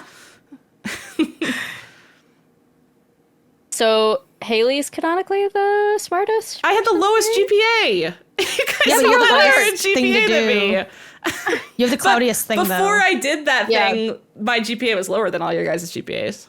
But So you guys got could have through all gone to law school, logically speaking. That I means. don't think so. I think really so. don't think so, Haley. I genuinely think all here's a three of you could go question. to law school 100%. Haley, could I go to law school if I'm the kind of person that zones out when the board game rules are being read? Because I fear that means maybe not so much for me. I think you would do Be honest, particularly well or you will because go to jail. the way you study for law school is like by being really good at studying, and you just showed that you're really good at that with your 4.0 Okay. GPA. And I am a only if you sicko, don't and hate being a it. lawyer seems like a Yeah. sicko kind of thing to do. Like, but also I have limits to how sick I can be because like my brother he studied piano, like performance piano, and that's I could never. It's like horrifying. I can't Whiplash imagine. isn't real, yeah, guys. It was real, not literally The real. kinds of but they're degrees crazy. where it's like take something that you love, like playing music, and turn it Yeah. into a soul-crushing degree. I hear is art like, is brutal too. Yeah. as well. The people that get those art degrees. I couldn't. Props to anyone who goes through that because that sounds painful. I almost went to game development school actually. Like when I was doing my game internship at Game Informer, I got accepted into a game design school. Didn't you, wait, SCAD? Did you talk about this one, Janet? Oh, I know of SCAD. My friend Yeah. went there briefly. Yeah. Yeah. I was know going to go SCAD. to that or a journalism school, and I had to like sit down and think about it for a long, long time. And I chose journalism just because I don't know. I just like thought that would be fun. But then when I really thought about spending a lot of money on it and like, again, yeah, turning it into a job, the thing that I just kind of like to do for fun, like which was like art, I was like, that's kind of scary. And I already know how to write. I could have become American. And you know what? I probably would have been kicked out by now with my so out. But yeah. I feel like sitting down and like deciding to go to law school though is such a crazy thing. It was like I've never weird. been like sat down and been like, okay, like do I want to dedicate the next how many years is it? It's 3. And then you article for a Three year. years of my life to this grueling thing. Yeah, it's law school's 10 times harder than being a lawyer. 100%. Yeah. Because it's just so much shoved kinda at nice, you maybe. at once. I feel like that's the same thing for like medical school. yeah. You know, Yeah. 'Cause you have to learn a little bit of everything, and same with law. But like You have to learn a little constitutional law, bit of like, I'm everything. never going to practice constitutional law for 5 seconds, but I had to learn about it for like 300 hours. Like why? You know what I mean? See, And get a D. What if the monarchy comes to video games? You know, Then I'm going to pray to God, give the game a 10 and say, thank you, your majesty. What sucks is teaching is way harder than learning how to teach. And learning how to teach is also like low key kind of hard. Like doing student teaching is like kind of brutal. Those and then you're kids like, are how am I ever mean. going to do this? yeah. I can't believe you wanted to teach high school kids. Like those. And I are, did teach high school kids. Those are mean I taught them for a kids. year. My kids were really nice. Generally, there are a couple of mean ones, but yeah, like I taught high school for a year for English. I did some subbing too, and like a little bit of like some middle school stuff before I got like laid off from that job. But it is just too much work. And I know I am a self-proclaimed work sicko, but even I have my limits. I'm like, this this is like wildly psychologically detrimental. And it does get easier as you go because you build more materials and you can kind of like learn how to like create some separation between like your work and your life a little bit, or like get faster at grading. So it does get easier as you like every year, like it gets maybe a little bit easier sort of, but it is very, very hard. It is like by far the hardest job I think I'll ever have in my life. And like, that's kind of nice because it's like, everything I do, like it will never be that hard. So that's kind of convenient. But yeah, my sister's I think honestly right now, and she works 10 times harder than me. You just, if they just gave you another person, I know everyone's always trying to like, you know, like freaking charter schools are always trying to like, oh, we're going to do school and it's going to be better or whatever. And it's like, maybe not so much. But like, I think if you just had a second person, like a second adult that you could like co-teach with, which I know some people do have co-teaching, or like you might have like a sped teacher in there or something like that. But like, that's really what you need, because it's like to do all of it as one person, it is mathematically not possible. But it's like if you had someone else where it's like, okay, you're doing instruction, you're floating around to like do behavior management / answer questions, or like we could go to the bathroom. Like if you could go to the bathroom whenever you wanted, that would be that is also very good. To me. And like you don't get paid enough to not get to go to the bathroom whenever you want. The money is like very regular white collar money, like kind of the lowest like you can get in a white collar field is like what an entry level teaching position is. So yeah, but you know, it has its own fun and things like that. Like it was cool working with kids and teaching, you know, the thing that I really like, which is writing and communication and reading and stuff like that. Yeah, I enjoyed my time with my kids. I mostly just left besides the fact that it was kind of hell because I wanted to do this and I really could not do 2 jobs at one time when one of the jobs was teaching. I remember when you were still teaching and like posting about it and then also doing like MinnMax stuff and like your own stuff. Yeah. Well, by the time I did MinnMax, I wasn't teaching anymore, but I did do some there was overlap between game content and teaching a little bit. And then I was like, I can't do both of these. Also, you kind of need to be online to do games media stuff in the modern era. And like being online and teaching high schoolers doesn't work well together because they will see that you exist. And that's kind of creepy. So it's like, but yeah. Funnily enough, I still, go ahead. I was just say, how did you feel about being called Miss Garcia? It's a little weird, but that was my name. So it's like, yeah, I wasn't like creeped out by it, you know? But one thing that's really funny is like, which I guess is kind of nice. Like it shows that maybe I didn't totally like suck at the job because like I was a newer teacher. So you're never going to be as good as like the veterans. But I still have like some of my students like occasionally like stumble across like me online and they'll be like, oh, hi, Miss Garcia. Like, it's cool to see you. And I think that's really like cute and cute. Funny. Like I had that on, I posted a TikTok of me playing the Final Fantasy song on the little cat piano. And somebody commented like, oh, like, hi, Miss Garcia. And I was like, hi, like, I hope you're doing well. And he was like, yeah. And I'm like, that's cute. It's also weird that they're like old now. Yeah. Like that's kind of like, you know, a trip. I'm like, oh my God. 20s. Like, yeah, they're like old. I was like, oh, I hope, how did college go? I mean, I don't know. I still have very, you know, those were my students. So it's cute. But yeah, I mean, I hope one day to maybe do some work with that age group because I think it's a fun group to work with. I've done other ed stuff too, like summer camp stuff with like STEM things where I'm like, okay, stay one day ahead of the kids at the camp because like I don't really know what makes these paper airplanes fly, but I have to explain it to them. But let me just read this packet and then we can dish this out. It's gonna be okay. But yeah, I find that stuff to be fun. So yeah, the point is my fun is not very fun is what I think we've learned from this episode. That's what I'm learning. It's very specific kind of moving the pieces around, sliding the puzzles around, you know? Yeah, it's all coming together. I think what I learned is that we are all very smart in our own special ways. In our different ways. Sarah. That's beautiful. Yeah. Yeah. All right. I think it's time to do some Ping Pals. Yeah. Which is our listener write-in segment where people write in and ask us for advice on random stuff. So we got actually kind of a lot this week, so I feel bad that we're not going to be able to get through all of these. But let us start. People are noticing us. I want to compliment everybody. So many of these people wrote in with their little, I still don't know what you call this, but the troubled troubadour thing. Yeah, their little, everyone had a cute little name. So many of them, and I was like, oh, I'm always just going to choose those, but there's way too many of them now. Everybody is doing it, so good on you guys. All right, we're going to start with this one.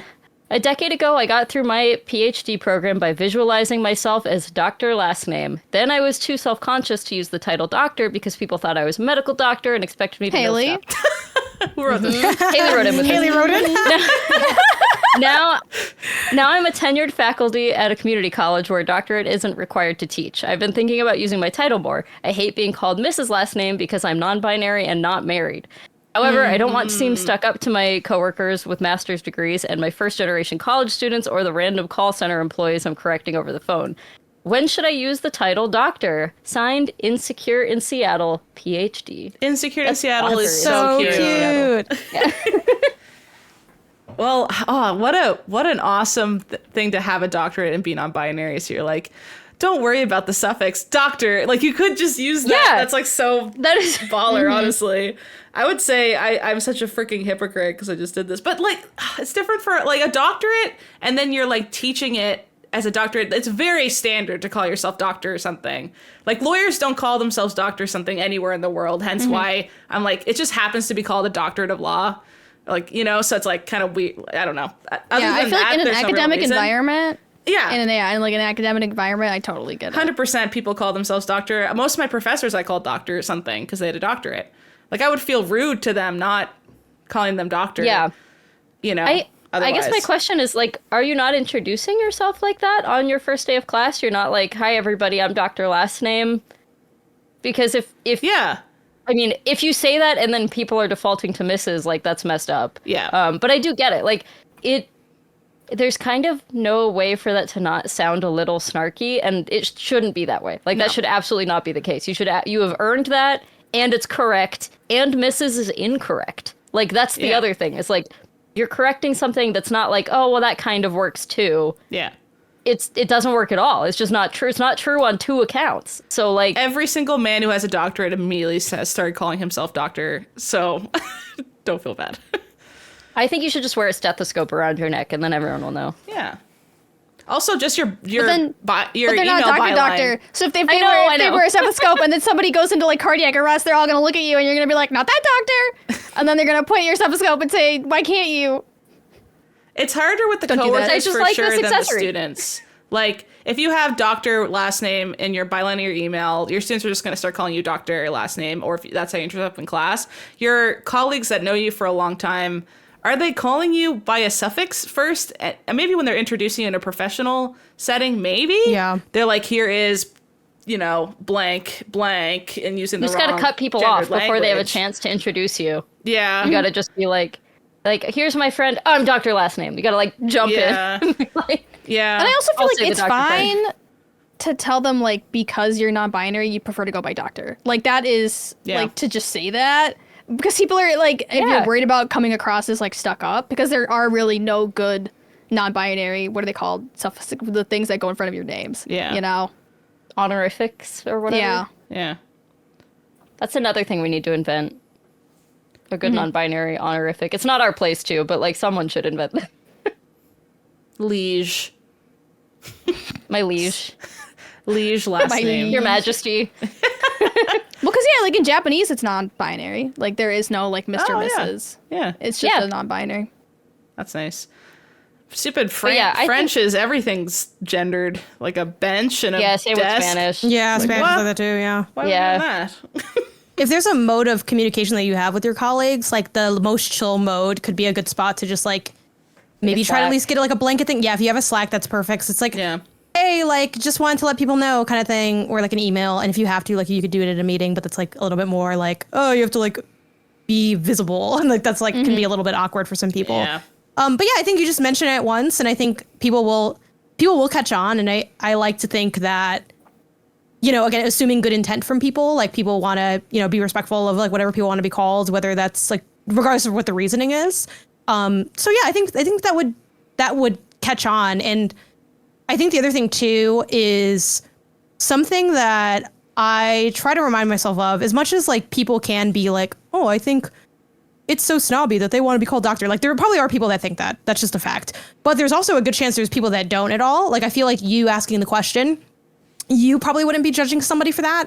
So why do you assume that everyone else is going to judge you for it? Even though, oh, sure, the reality is like some people will be judging and some people won't be. And like how many of those people do you have is sort of the unknown. But I think it's good to be a little like on the defense of like knowing what could go wrong. But unless you have like reason to already, like you have like bad interactions with some of these coworkers, I don't think you necessarily need to like assume the worst of like, oh, how can I do this where it won't be snobby? It's like, well, you're kind of assuming that they're going to think it's snobby. And like, yeah, I mean, for what I know I wouldn't care.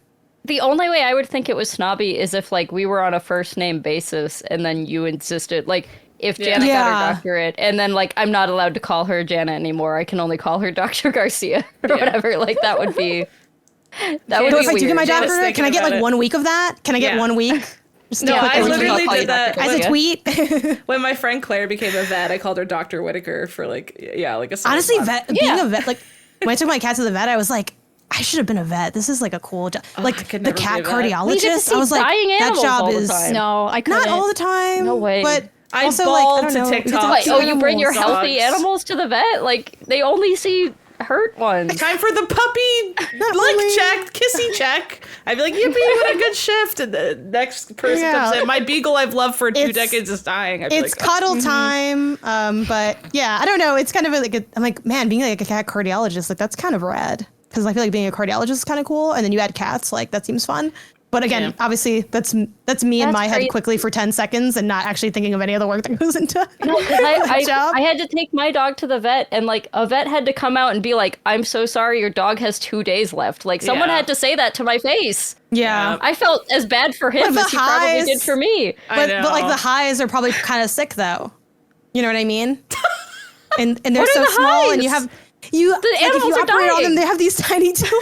I love to look at a tiny beating heart. Like, wow, what a high! You can save their lives. You can help them. I just would go You get to pick up honking chonkers and weigh them on the scale. That's pretty fun. You get to get scratched and bit by everything under the sun. Yeah, that part is like, again, I didn't say I could do it. I was like, that's kind of a rad gig though. Like one of my favorite like TikTok accounts is a girl who's a vet, and she comes home and she has a pit bull who just sniffs the crap out of her. It's so cute. He's like, what's the story today? Yeah, and he's That's like, cute. it's not just sniffing. That's like really he funny. pushes his nose on her and breathes her in for 20 minutes, and she just stands there in her scrubs, and he's like, like just inhaling her. I watch That's so the whole funny. video What is that every dog time. learning?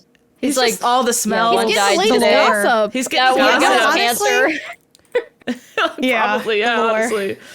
He's doing a lore check actually on. He's like, who did you cheat on me with today? 59 dogs. Like, Oh genuinely. my god. So many. I could never be a vet though. Oh. But anyways, back to this person's question. I think use doctor. That's baller. You should use it. You worked hard. Yeah. You deserve it. It's appropriate Absolutely. for your setting, your academic setting. People always use that, and has the bonus of being like gender affirming, which is awesome. So I would just say slam dunk. Mm-hmm. All right, I have a random comment that's not advice, but I wanted to read it anyway. Can I just say I blame Sarah for the Labubu problem that I have now? I hope they're giving her some coins for the promo she does, because I hated Labubus until she started talking about them. Signed influencer. Labuhu. Oh, that's cute. That's a good one.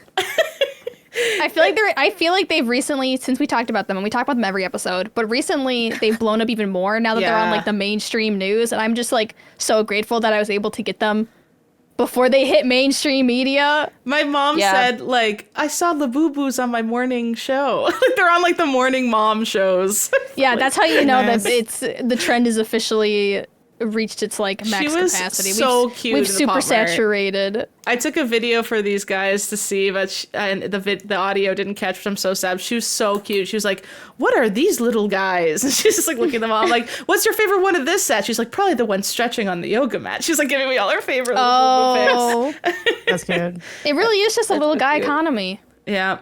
She's like, I don't get it, but this is nice. Like, she just was so confused. She said, the woman at the front said they sold out in 2 minutes. And I'm just in line for something else. Isn't that neat? Yeah. That's like, cute. that's fun, Mom. In Vegas, just shopping at Pop Mart. Hello to everyone, real and fake Labubus included. What fake Labubus? What are you talking about? Labubus here? There's no. Who has one? Janet, did you get one? You get a fake long-time watcher, first-time submitter. Get one. I'm writing in for some advice on how to best show up for a new femme friend group I have found myself in. Cute. For context, I've never had an all-femme friend group before, and I'm excited but also a little nervous. I've been transitioning male to female since last year and finding myself forming bonds with some of the coolest, most validating people I've ever met. Aww. I really want to be present and show that I care for these new friends, but I'm also incredibly introverted who generally prefers to stay at home in dark rooms staring at bright screens. Relatable. Nice. I'm also dealing with strong feelings of imposter syndrome, in no way created by these new friends, that make me feel like a bother whenever I reach out or try to figure out a hang. Despite this, I've been going out of my way, exposure therapy style, to leave my house and show up for hangouts and events that my friend group is part of, but I'm finding it difficult to balance my own need for time to go goblin mode while also making sure to meet my new friends where they're at. I fear I may reach the upper ceiling of my social abilities and burn out, but I don't want to disappear from the group and weaken the friendship we've already formed. So many words later, this brings me to my question. Do you all have any suggestions or advice on ways I can show up or show that I care without running counter to my own needs for darkness and headphones, overdoing it and seeming like I'm trying too hard? Or overdoing it and seeming like I'm trying too hard. I want to make a legitimate effort to go out of my way for them and let them know they matter to me, but I don't want to be overbearing. This is probably far more simple than I'm making it, but it feels like the kind of question I'd ask at a slumber party when the lights are out and throwing out existential questions. I greatly appreciate your time and wisdom. Love, Fresh and Frightened Friend. Oh, That's so cute. I love how everyone always feel has like to use alliteration for their little name. sometimes when I Good. do this show, I'm like, are people that know me outside of this show going to be like, so this is what you're doing with me. This is how you're psychoanalyzing me. So that's a little scary. I try not to, I'm also kind of an introvert. And well, I don't know, I'm kind of both. Like I do consider myself to be pretty outgoing, but I also I do enjoy getting to get a good gaming session in or unwind or whatever. I try not to say no to two things back to back from a person, is kind of one of That's a my good rule. hacks. Now, obviously, if they're hitting you up all the time, that might be harder to do. But yeah, and sometimes sometimes it's time wise, sometimes it's financial. Of it's expensive to go to the movie theaters now. It's like, okay, I can only see so many films back to back before I'm financially destitute. But yeah, I kind of go by that. And then as far as maybe worrying about doing too much, I think almost back to our conversation last week about the low pressure hang, doing something that you're maybe okay to do on your own anyway, and just inviting them to it and seeing if they're down. So I don't know, maybe going thrifting. Maybe it depends on if you like doing stuff on your own or comfortable. For me, I almost thrive better if I'm in a store just by myself, because I'm cool, I'm not taking up anyone's time. I can put on 8 million shirts and buy none of them and be we got some good thoughts though from that, Yeah. It's oh, well, now I know this silhouette or something. So I can have fun doing that. So maybe it's oh, I'm going to go thrifting this weekend. If anyone wants to join me or whatever. And even if you want that time to yourself to thrift, you could always set a later time, right? You could say, oh, meet me there at 2 and maybe you get there at 1 and you start early or something like that. I feel that seems like a good way to make it low key. And then it's not that deep if they don't show up because you were maybe going to do it anyway. Yeah. Yeah, and then put up that image that meme I sent you guys of the me communicating versus me recommending communicating. 'Cause I feel that's what this is. Let me find it. I mean, another thing that I like to do, because I'm kind of the same way, but I think one of the more important things you can do for sustaining a relationship is just text every once in a while. Just send a little meme like Sarah did here. Yeah, you did this. Sarah did it right here with this cute little meme. Me communicating, me recommending communication. Yeah. If you do go thrifting and no one shows up, I mean, obviously I wouldn't bombard people with this, but maybe you see something at the thrift store that reminds you of one of them, and it's just a little ha, saw this there, thought of you, or isn't this little frog mug cute, just some way of those little pokes, I think, go a really long way. I don't think you Yeah. I don't think you have to see people in person all the time in order to maintain. I mean, look, the four of us, literally none of us live anywhere near each other. So basically all we do is Just little pings. send a meme or a message or whatever every once in a while. And I don't know. I don't feel like you guys hate me. I hope. Please don't say hate me. Please say We don't hate you, right, girls? Okay. No, we don't hate you. We love you. So, I think Janet's advice is super good, especially on the trying not to say no to 2 things in a row. Again, unless it's every single day, in which case, that's just not realistic. But if you're going to say no to something, or if you need some goblin mode time, just also send a little text every once in a while. it can be really inconsequential, but it's just a little poke that's like, I'm thinking of you. Yeah. If you see something while you're goblin moaning, that reminds you of them. Please don't go while you're goblin Sorry. moaning. I think that was part of. I didn't get to that part of Baldur's Gate 3 yet. Spoilers. I do the exact same thing, Kelsey, because like I'm really busy right now, so I don't get to see my friends that much. Maybe once a week tops. And my friend Kyle, I see like once every month at the most. And it's just like, just send him a little meme and keep him happy. It's like feeding a fish. You're like, hi, Kyle. Send a little meme. And he's like, yippee! It is. It is, yeah. You like send all the TikToks, To be clear, you the have to memes. feed your fish every day. Please do not. I'm feeding only Kyle feed a your little fish once meme a every week. day. I'm feeding him a little meme. He gets a little meme A every day. steady diet of nutritious memes. Yeah. And it's yeah, if you really care about them, and then that doesn't feel like effort. You know what I mean? It's kind of just like, and if they're receptive to it, they'll start sending you back, and it's just kind of nice. I know how sometimes like that can kind of feel like if you have to make it a conscious thing, it kind of feels like work, but if you make it into a habit, it kind of doesn't. And then you'll just have the background thought always of like, that reminds me of my friend. And then instead of just letting that thought fly away, you just screenshot it and send it quickly and then keep doing whatever you're doing. It's like a little skill to remind yourself. Damn. When So I you do should it. have sent you all a picture of that Stardew Valley slut mug that I saw at the thrift. the other day. What? I had a feeling that I Yes, you should should have yeah. bought that. First of all. Oh my god. Yeah, you I should thought have about bought buying, but I that. figured y'all saw it already. Because I'm like, I've seen, like, Isaiah pulled it out. He was like, oh, look at this. Isn't this, like, wild? I'm like, oh, I've seen that before. Well, They're like, don't assume your friends this have seen this things. is old. Yeah, I We know. got some I'm sorry. great memes in our chat. I'm sorry. Mm-hmm. Well, I'll be hunting at the bins again, and I'll send strange things that I encounter. Thank you. People often just send me like random birds. I Birds. think I said this Yep. last week. Yeah, But, that's cute. You might end up with like a person in your friend group that you're just like, oh, this is an easy mode one. I could just send them every time Yeah. I see a. I have mouse had or to resist the whatever. urge to send Kelsey bird TikToks. You can do it. It's of okay. I birds like it. dancing. Oh, I like it. It's okay. She loves Talk to me. birds. Yeah, we need Yeah. like a group TikTok feed to send the TikToks to. Is that a thing you can do? Can you do like a group chat TikTok? Yeah, you can do a group chat. Yeah, You you should can. do that because can- I very much see a lot that I'm like, this is Pew Pew Bang, but then I keep scrolling. It's wasted. I know. I'm tired of opportunity. copying, pasting the URL into Slack like a boomer. I know, and I know you guys don't want Yeah. to click on the link and have it open separately. I know. Yeah, that's Because so it's like annoying. well, at least if I'm on my phone, then it'll like go into like the actual Auto. app and not just like the URL. Yeah, but it But still yeah. I I feels don't like have TikTok effort, on my phone. which is good, Yeah. Kelsey. I shouldn't have good. it. It definitely is listening to love everything I TikTok. say. It's so only fun. good because I'm like a sick individual. Like I can't control myself against the content machine, so Me I neither. have I like to being remove sick. things from my life. No, I need I'm like the person I need chain numbing smoking pain. still. Yeah. And everyone's like, "Don't you know that kills you?" And I said, "We're all gonna die anyway." And I take a deep inhale. You can tell that I've never smoked because I don't even know what you do with the cigarette. And I'm I like, take don't a know. deep hit of that long A cigarette. deep hit of the cigarette. Yeah. Again, was a nerd, so it's like, yeah, I didn't get a lot of smoking done. All right, okay, sue me.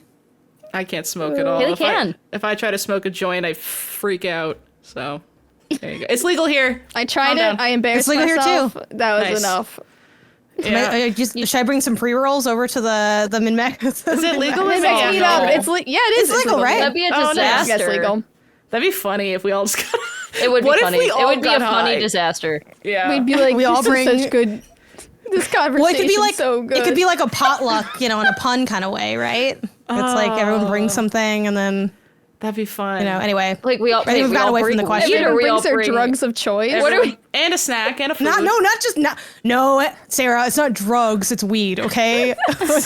Totally different. Who calls You got no weed lines drugs? here, okay? She said it was not like a drugs. potluck. Yeah, pot. Yeah, pot. pot. Hello. Oh, I didn't Yeah. put that together. See, not Yeah. the smartest. Maybe you're just more sober. I don't know. There's nothing wrong with that. Yeah. So good luck with your friend. Yeah, you're gonna be Smoke fine. weed And with then them. for the caring part, showing that you care, I really think text messages, just when you think of them, are plenty. Yeah. Like I, there's very little things in life I feel like where you need to do like big declarations of I love you so much as a friend. It's basically for like when they help you with something hard and you're like crying Yeah. or something like that. That's when you do that. I'm You a don't have to- sentimental. You don't have to drunk, do that though. otherwise. I pull that out when I get wasted. or I if get you're really so drunk. sentimental. Yeah, and then it's charming and cute. I hope it comes across as that. I'll be like, Emma, you're the best sister I ever had. Sober, she's like, okay. If you're stone cold sober, it's a little much. Unless you were just crying. Yeah. Then it's fine. You have to be crying or drunk, I guess. That's my point. Or both. Anyways, hi girls. You've been talking about moving house topics, so here is a different one. I'm moving with my girlfriend, and we finally have a big enough apartment where we can have our separate spaces. You know what that means. Gaming, hobby room, office. Woo! But I can't really decide on a color scheme and overall vibes. What's your advice? Extra info. We may renovate, so I'm painting walls. Hard no to white walls. I'll have pale honeyish wood laminate. Google, oh my gosh, I can't pronounce this. Pale honeyish laminate. I assume wood? Yeah. Honey wood? Or like tile? Haley, I'm gonna... It's like that fake wood kind of stuff, I think. Yeah, but it comes I'm to posting whatever this is. I can't pronounce it. What's LVT? Luxury vinyl in tile? the Slack. Oh, I don't know. Was it Laminex? Or what? No, laminate. That's apparently laminate floor. Well, yeah, like a laminate wood floor. It. Pinot Eche Honig. What? What does this mean? Are you speaking like pig Latin? Oh, it's a pattern. What is this word? Yeah. It's a pattern? Oh, it's a pattern? Okay. Oh, it's just a what does it look type like? of What does wood. it look like? It's just a pattern of wood. Oh, okay. This is the floor. Okay, all right, this is nice. Okay, this is it's nice. relatively... Wait, hang on, I'm not done. Here's the relatively... It's relatively small, and then they used meters, which I don't understand because I'm a dumb American. Meters, 2 feet. Got it. 3.6 by 3.6 meters. Okay. What is that? 11 feet by 11 feet. Oh, wow. Okay. Thank you. Oh my God. It has one north-facing window. We have basically no furniture. I like all pinks and calm light greens and earth tones, but I'm open to all ideas. I like gaming, crochet, drawing, and cozy hobbies like that. And we have cats. Thank you so much for your help and gorgeous podcast from Brainstorming in Berlin. That's why they used meters, is because they're in Berlin. That's okay. 11.8 feet to be technical, so close to 12. So that's like right. not it's small for doing for doing 3 things. So I will say because what is this, Haley? We're gonna make the room. You pulled up a room. We're gonna make the room. Let's do it. I got Pro Canva for a reason. Why do you have this? Where did you get this from? Oh, it's Canva. What is this? It's Canva. Oh, this is Canva. Okay. The doors are really nice. The doors are nice. Is it a window? So that's the north-facing window. Yeah. That one's kind of a weird... Okay, and we definitely have to change the walls, because the walls are not... these walls right now Is there only one north-facing window? So are we supposed to assume that it's pretty dark?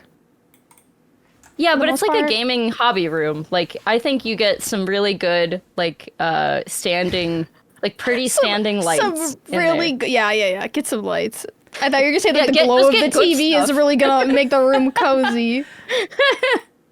I can't really change the color of the wall, but... So, I think a cozy reading chair is very key. Yeah, one of the viral ones. Yeah. The round viral one. I already love the color scheme that they are talking about, which is like pinks and calm light greens. Like that to me is like a room with some pinks in it and then like lots of, well, I would do fake plants because I can't keep anything alive. But that's like some pink stuff. They're okay. So like fake plants and wow, Haley, you're doing this really fast. For audio listeners, Haley is just like dragging quickly and throwing fake assets plants and pink. You should have been a game designer, Haley. This is thank you. You're making a game so fast right here. This is a game. This is a game. This game is called This Room. That's Ooh, what if you did a like planty wallpaper on just one wall? Ooh. depends if you want to put like an accent, an accent wall. I like an accent wall. Is that too? Okay, here's the options. We got this one. That's beachy though. That's a beachy looking one. That's just twigs. Oh, I like the twigs. The twigs were the least offensive. It's just twigs. But it can't be on a white wall. Okay, well, pretend the wall's yellow. I just can't edit that right now. What about this? Okay, so yellow. A yellow wall would be. I really wish that any of you had been to the studio that I record from. It's just a room in my apartment. Because it's a little bigger than my studio space. My studio space is 129 square feet. I snuck like a little bit of extra square footage and on top of that by taking the doors off the closet and like putting a desk in the closet. Theirs is 144, so it is bigger than my studio space, which again doesn't mean anything to y'all on this call because you haven't seen it.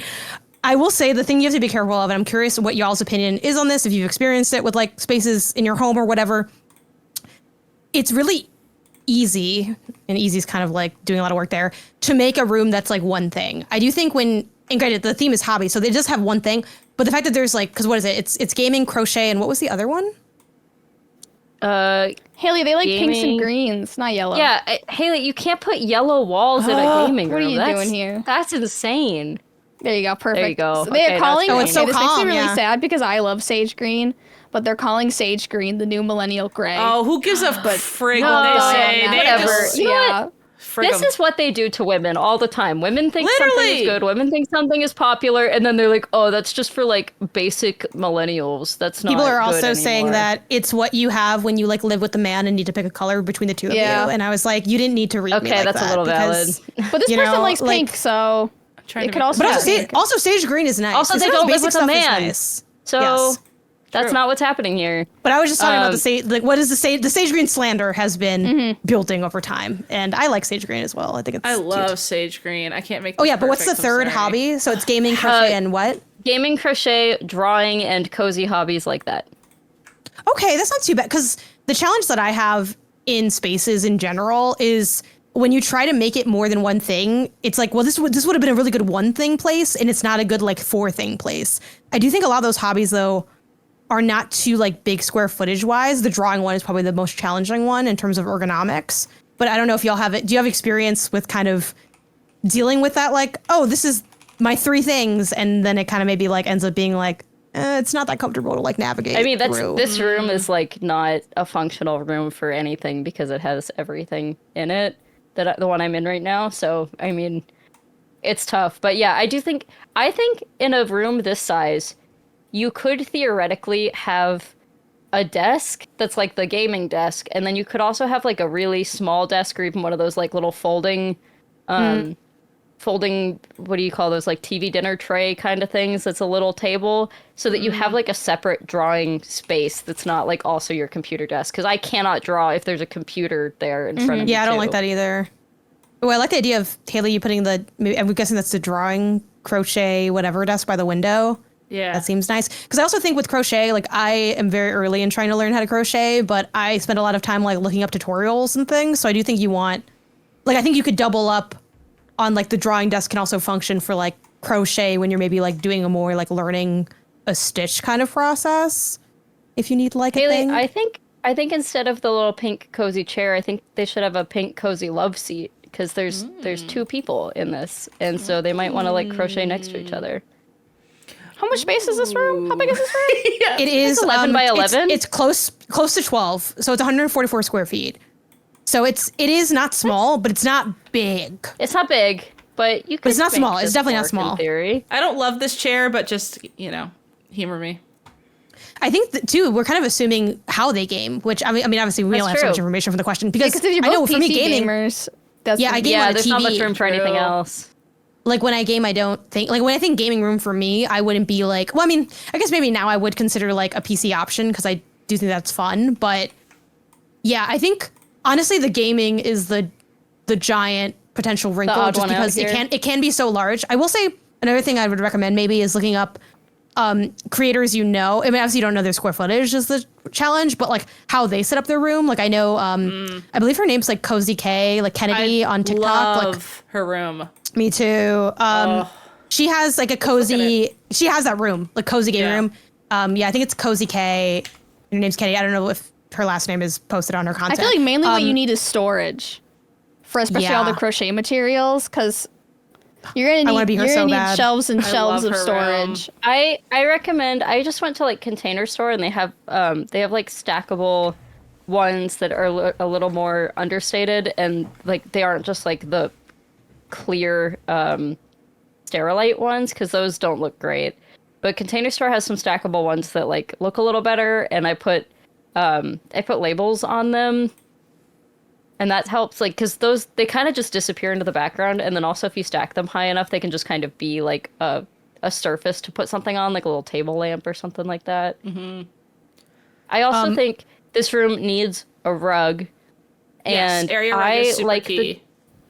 Yeah, I like the rugs from, I don't know if this is in Berlin or not, but, something with the style is called Rifle Paper Company. It's not rifle like a gun. It's like you're rifling through papers. But they have all these like really pretty type of rifle. It's the same way. Oh, okay, yeah. It's just not a gun. I want to be clear, it's not about guns. I'm not saying get a gun rug. Oh, it is spelled slightly differently. Only one. It F. is? Is it? Or can I spell rifle? Sorry, I'm distracting from the point. Go ahead. Keep going. Keep going. My brain Actually, rifle is a word to turn over something, especially pages of a book, quickly, casually. I thought they were spelled different for some reason, but they weren't. My brain was farting. Sorry to interrupt the Sorry.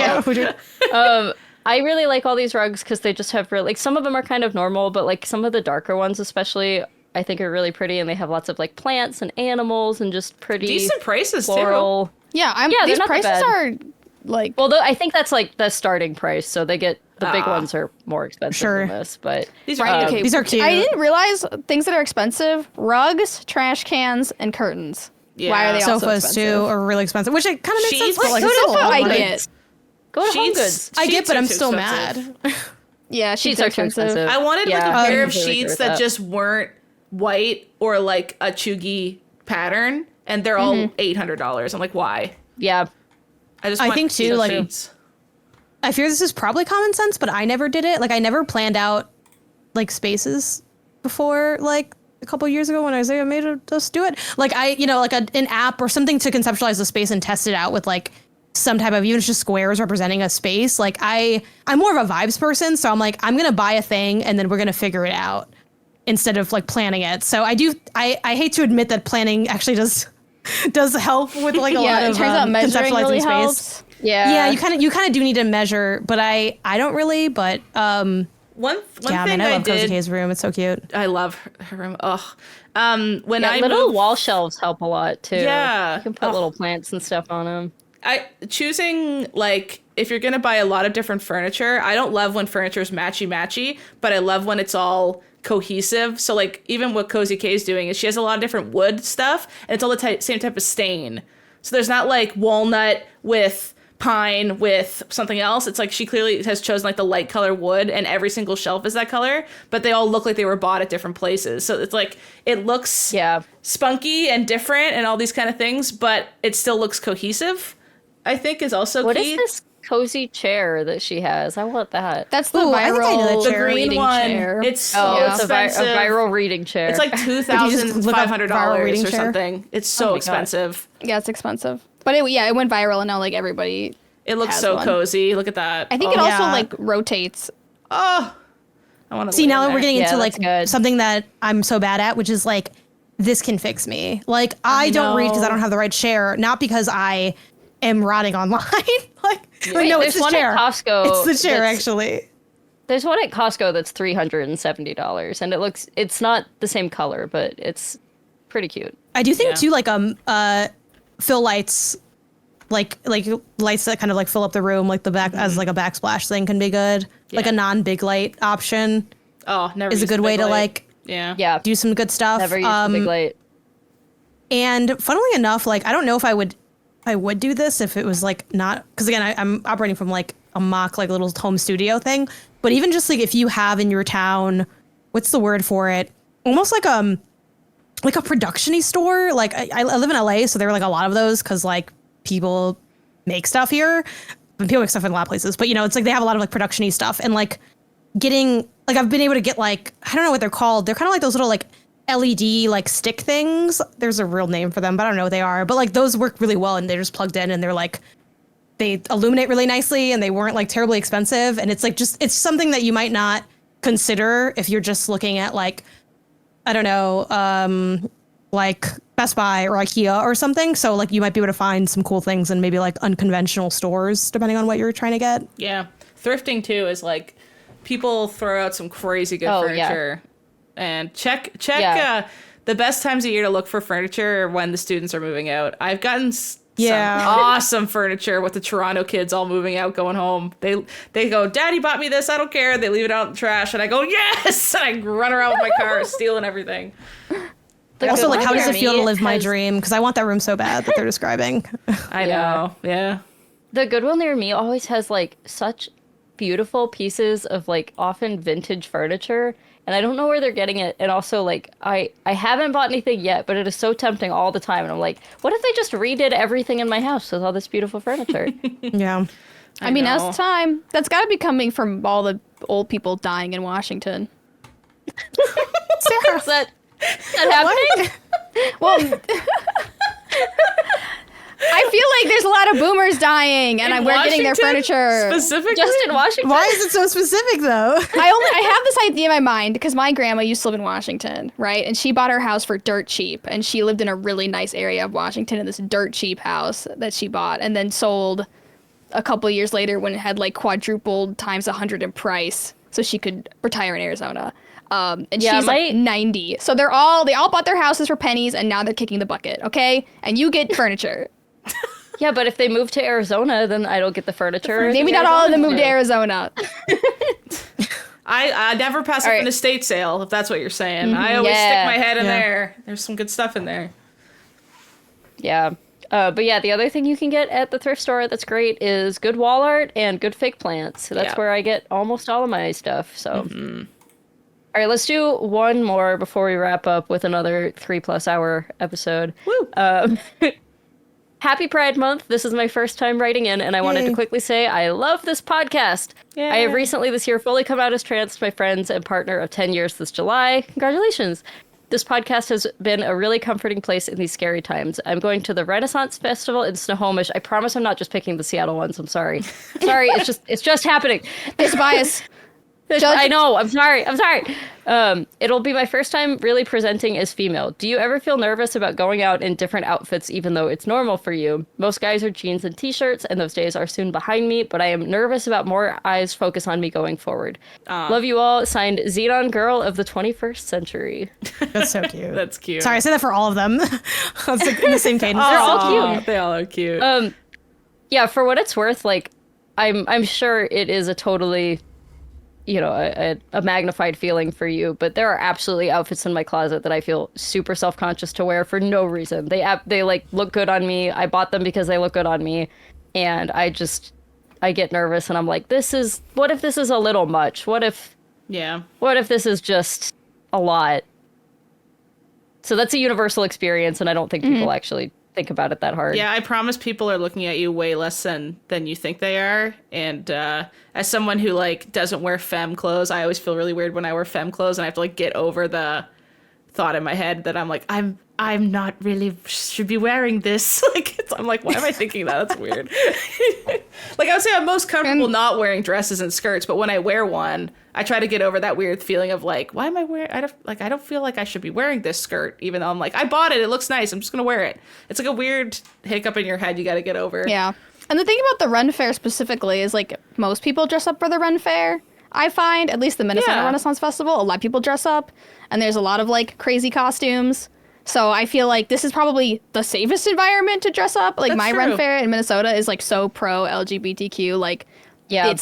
it's insane. And so I don't think you should be worried at all. Like I think it's, you know, okay to feel that way, but like at the end of the day, it's like as long as you have fun, it doesn't matter. That's a you good know? point. Use it as a place to have fun and play around a little bit and feel like you can be a bit more excessive than you might normally be if you were walking to the grocery store, and see how it feels. I bet it feels good.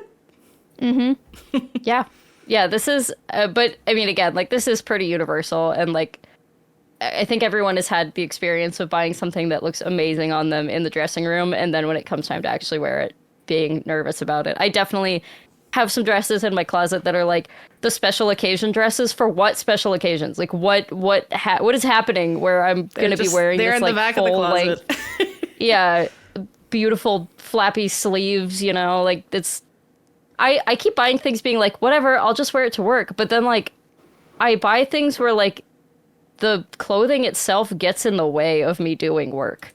Like you can't, I don't, it's not that I feel like wildly uncomfortable wearing a long dress to work. It's like I trip over myself and like I dip my sleeves into Windex or whatever. Like it's just Yeah, not... I keep buying skirts. Like I'm the same way. I keep buying skirts, but like whenever I put on an outfit to go out, I don't want to wear a skirt. You know, it's Yeah. like mostly because they're like not comfortable. But like I have a million skirts. I think the thing that I've really started reckoning with lately, which, you know, the person writing in, like this might be in, you know, kind of part of, you're always figuring out your fashion sense and like your style, and then your style also changes. So you're like never done figuring it out. But I've had to reckon with the fact that because I love clothes and I love fashion. There's many clothes that I love to look at that I think, oh, this person's really stylish or whatever, but I don't want to wear it. Just because I like it and think it looks good, it doesn't mean I actually want to wear it. So it's like your clothes have to function in your lifestyle. And obviously there's different things for different stuff, like, right? The stuff you wear to Ren Fair, you might not wear like on a regular day, or you might if that's your style. Like, it just kind of depends. So yeah, I guess that's the other thing too. I mean, it's cliche, but like, there's no like one way to girl, you know, or person in general. So it's like, yeah, like but I do get like, if you don't normally wear something that's like more feminine, it might feel like a little stressful or like different. But it's kind of like the hat syndrome that everyone has of like, there's always that joke of like, can you tell that I never wear hats? Like, is everyone noticing that I've never worn a hat? It's so true. Everyone knows that I'm a fraud that doesn't actually wear hats. Yeah. And I think as far as like dresses and skirts, and I'm sure there are like very like feminine people who like do only, you know, I actually know like a lot of like hyperfems who like love wearing like skirts and like free stuff and frills and all that. But there's a reason that like, it's like a middle school, like, lifestyle of the, hey, everyone's wearing skirts tomorrow, because it's like, it's not necessarily normally done for a lot of people, and it is kind of like almost an occasion moment. And also I think the reason that we do that as kids, or at least like I've done that as a kid, is you don't want to feel like alone. And I think to Sarah's point of the Ren Fair, like Ren Fair is an opportunity that like you're all holistically connected in the sense that you're at the Ren Fair, so you probably find this stuff enjoyable or interesting, and you might be excited to dress up. Like that's the boxes for the people that are at the Ren Fair. Again, it's not going to be everybody. Like some people might just go just like to be like, oh, my friend wanted to go or whatever. But like, it's a great time to, you know, I don't know, experiment and have fun and be yourself. Even though that sounds very cheesy, but sometimes the cheese is true. Like tropes are tropes for a reason, you know. And also, like, I mean, just like Janet said, there's no one way to girl. So like, you know, if you try wearing skirts like 5 times and you hate it every time, you're a girl that doesn't wear skirts. That's totally valid. Yeah. Okay, I think, is that our show, everybody? You're the smart one, Kelsey. You tell us. I'm the smart one. Yeah. All right, thank you everybody for listening to Pew Pew Bang. Real quick, don't turn off the podcast, because there's actually an announcement or two that I want to say real quick, which is that the Pew Pew Bang crew will be attending Really Rad Weekend together this November in Florida. Yay. And that includes producer Leo. It's going to be all of us. Yay, so, producer Leo! All the girls in the alley. Yeah. If you ever wanted to come hang out with us, this will be my 3rd year doing Really Rad Weekend, which is run by a couple of friends of mine. It's November 8th and 9th this year. Basically, you go, like, wherever you are in the world, it's probably really bad and gross in November. It definitely is for me in Seattle. Maybe not for you, Janet. LA's, like, perfect all the time. But it's probably really gross and bad where you are. And this is a chance to go hang out on the beach. It's a resort, and it's not like a crazy expensive resort either, but you are literally on the beach, and there's a giant pool, and there's a swim up bar, and there's like cosplay contests and show floor and everything, and it's just a really chill, fun weekend that we will be at and that you can come hang out with us at. So there is that. There's also going to be a big MinnMax meetup in August. Do any of you guys have the date off the top of your head on that? I thought I wrote it down, but I didn't. We're getting it off the top of our head. It's taking some time. I'm taking swim lessons so we can be mermaids together. Oh my gosh. I can't wait to be a mermaid with you. Yeah, we could play mermaids. Yay. We have to all have goggles and be like the lame mermaids, not the really pretty ones with the hair flips. We have to be like, hey, you want to play mermaids? And then you have to go in the pool and do your George Washington where you flip your hair back and it makes a little roll in it. And we all have to say goodbye to the pool before we get out on the last day. Yeah. It's tradition. We have a community MinnMax meetup specifically on August 9th is our official meetup day. So that weekend, but I think that's the only like group event we have. But you guys are going to be there all week. Yeah. Yeah. I don't know if there will be more stuff planned that is like community focused, but there will be a MinnMax meetup. Yeah. On Yeah, you said August 9th. So plan for that. We'll have more details later, but all of us are going to be there, and it's going to be really, really It's the cool. first time everyone at MinnMax is in the same place at the same time. Yeah. That's crazy. It's a momentous event. Yeah, you guys want to know some crazy lore? What? I've never met World's gonna Sarah. explode. Yeah, Kelsey and I have never met. That's crazy. I've met That everyone does at feel MinnMax, but not Kelsey. Same. gosh, Me that's too. crazy. I've now met everybody except Sarah. Is anyone else missing anyone else? I've never met Jacob. Kelly. Okay. Okay. But I'm meeting Oh, him you in will a few this days. weekend, though. Yeah. And then At Summer Games Fest. Fun. I think that's it. I think that's Wow. the only It's combo. It's the final one. Right? Yeah. Yeah. Yeah. Well, if you don't know what MinnMax Well, is, MinnMax is a Never met Kyle. podcast Sorry. that we're... Because don't Kyle's think there, you've but met he doesn't Kyle. go. He like doesn't go out. So no offense, Kyle. Shout out to you, but I don't think you came outside when I was wasn't- there. He wasn't there for, like, Yeah. Shrek or anything? No. No, But didn't Jeff Shrek came or Shrek. Jeff came to the that one thing too. That was in Oh, that yeah, the Sarah, yard. Hadn't you not met Kyle for a long time, even though you guys lived Everyone in... insisted I had met Kyle, but I insisted I had not met Kyle. Because I I've met him at sensed the him. I don't MinnMax think I've meetup. met him. I've Yeah, no, I sensed haven't met him. him. So I'm missing two then. Actually, we should Mr. end Kyle. before I Also, lose more people. Oh yeah, Jacob and Kyle. Yeah. Kelsey, I feel like Anyways, ours doesn't count as well either because of how it was so quick. Have we not met since, though? Or was No. that the only time? That was the only Where'd you time. guys meet? No, we no, classic. we met twice. Does a bad first time count? The classic question. You guys We met definitely twice? met twice. Yeah. The first time was GDC, and the second Yeah. time was... I can't remember, but it was something because I think I said we hadn't met before, and then Ben was like, "Are you stupid? You guys have met before." It was during a live stream, I think, that we. He didn't know you were Oh, Right. that wasn't So- real Yeah. life? Okay. It was. That's Oh, so no. sweet that you Okay. felt so real to you. No, it was. It I was felt that real. wasn't me. I felt like you were right there. Anyways, if you guys don't know what MinnMax is, we are part of the MinnMax Podcast Network, or MinnMax. What does Ben like to say? Not podcast network. We're independent media. Independent media, games media. And MinnMax. Pew Pew Bang is part of the MinnMax network and is listener supported. So if you go to patreon.com/MinnMax with 2 N's, that is how you can support Pew Pew Bang. We would really like to do a second season. Not that, like, don't worry, like, if you can't afford to do the Patreon, we're still going to do a second season. But Yeah. if you would like to support Maybe the show, not. Maybe not. Maybe you should support anyways. You never know. Oh. You never know. your support is what allows us to make this, which kind of implies that if you don't support us, we're not allowed to make it. So, Read between the lines? I don't know, I guess. anyways, please continue to share this content and tell a friend. Anyone who you think would like some more Slumber Party vibes in their life, we would love to have them on the show. And of course, even though this is not the official feedback time, you are more than welcome to always send us feedback. Send us like a post on Blue Sky or whatever. We are at pewpewbang.bluesky.social. We're also at pewpewbangpod on Instagram. So feel free to reach out to us there. Anyways, that is our show. Our moms are here. All of them. Our All lesbian 8 moms of our for moms. Pride again? Happy Pride. Yay! Happy Bye. Pride, lesbian Happy moms. Right. If you liked this, you can catch more of us on MinnMax's other content like the MinnMax Show podcast, our Unhinged community voted series, New Show Plus, Deepest Dive game clubs on new and retro games, and a whole lot more. It's all Patreon supported, so if you enjoy the show, please consider checking out those benefits, clicking around to our other shows, or telling a friend about Pew Pew Bang. Thanks a bunch.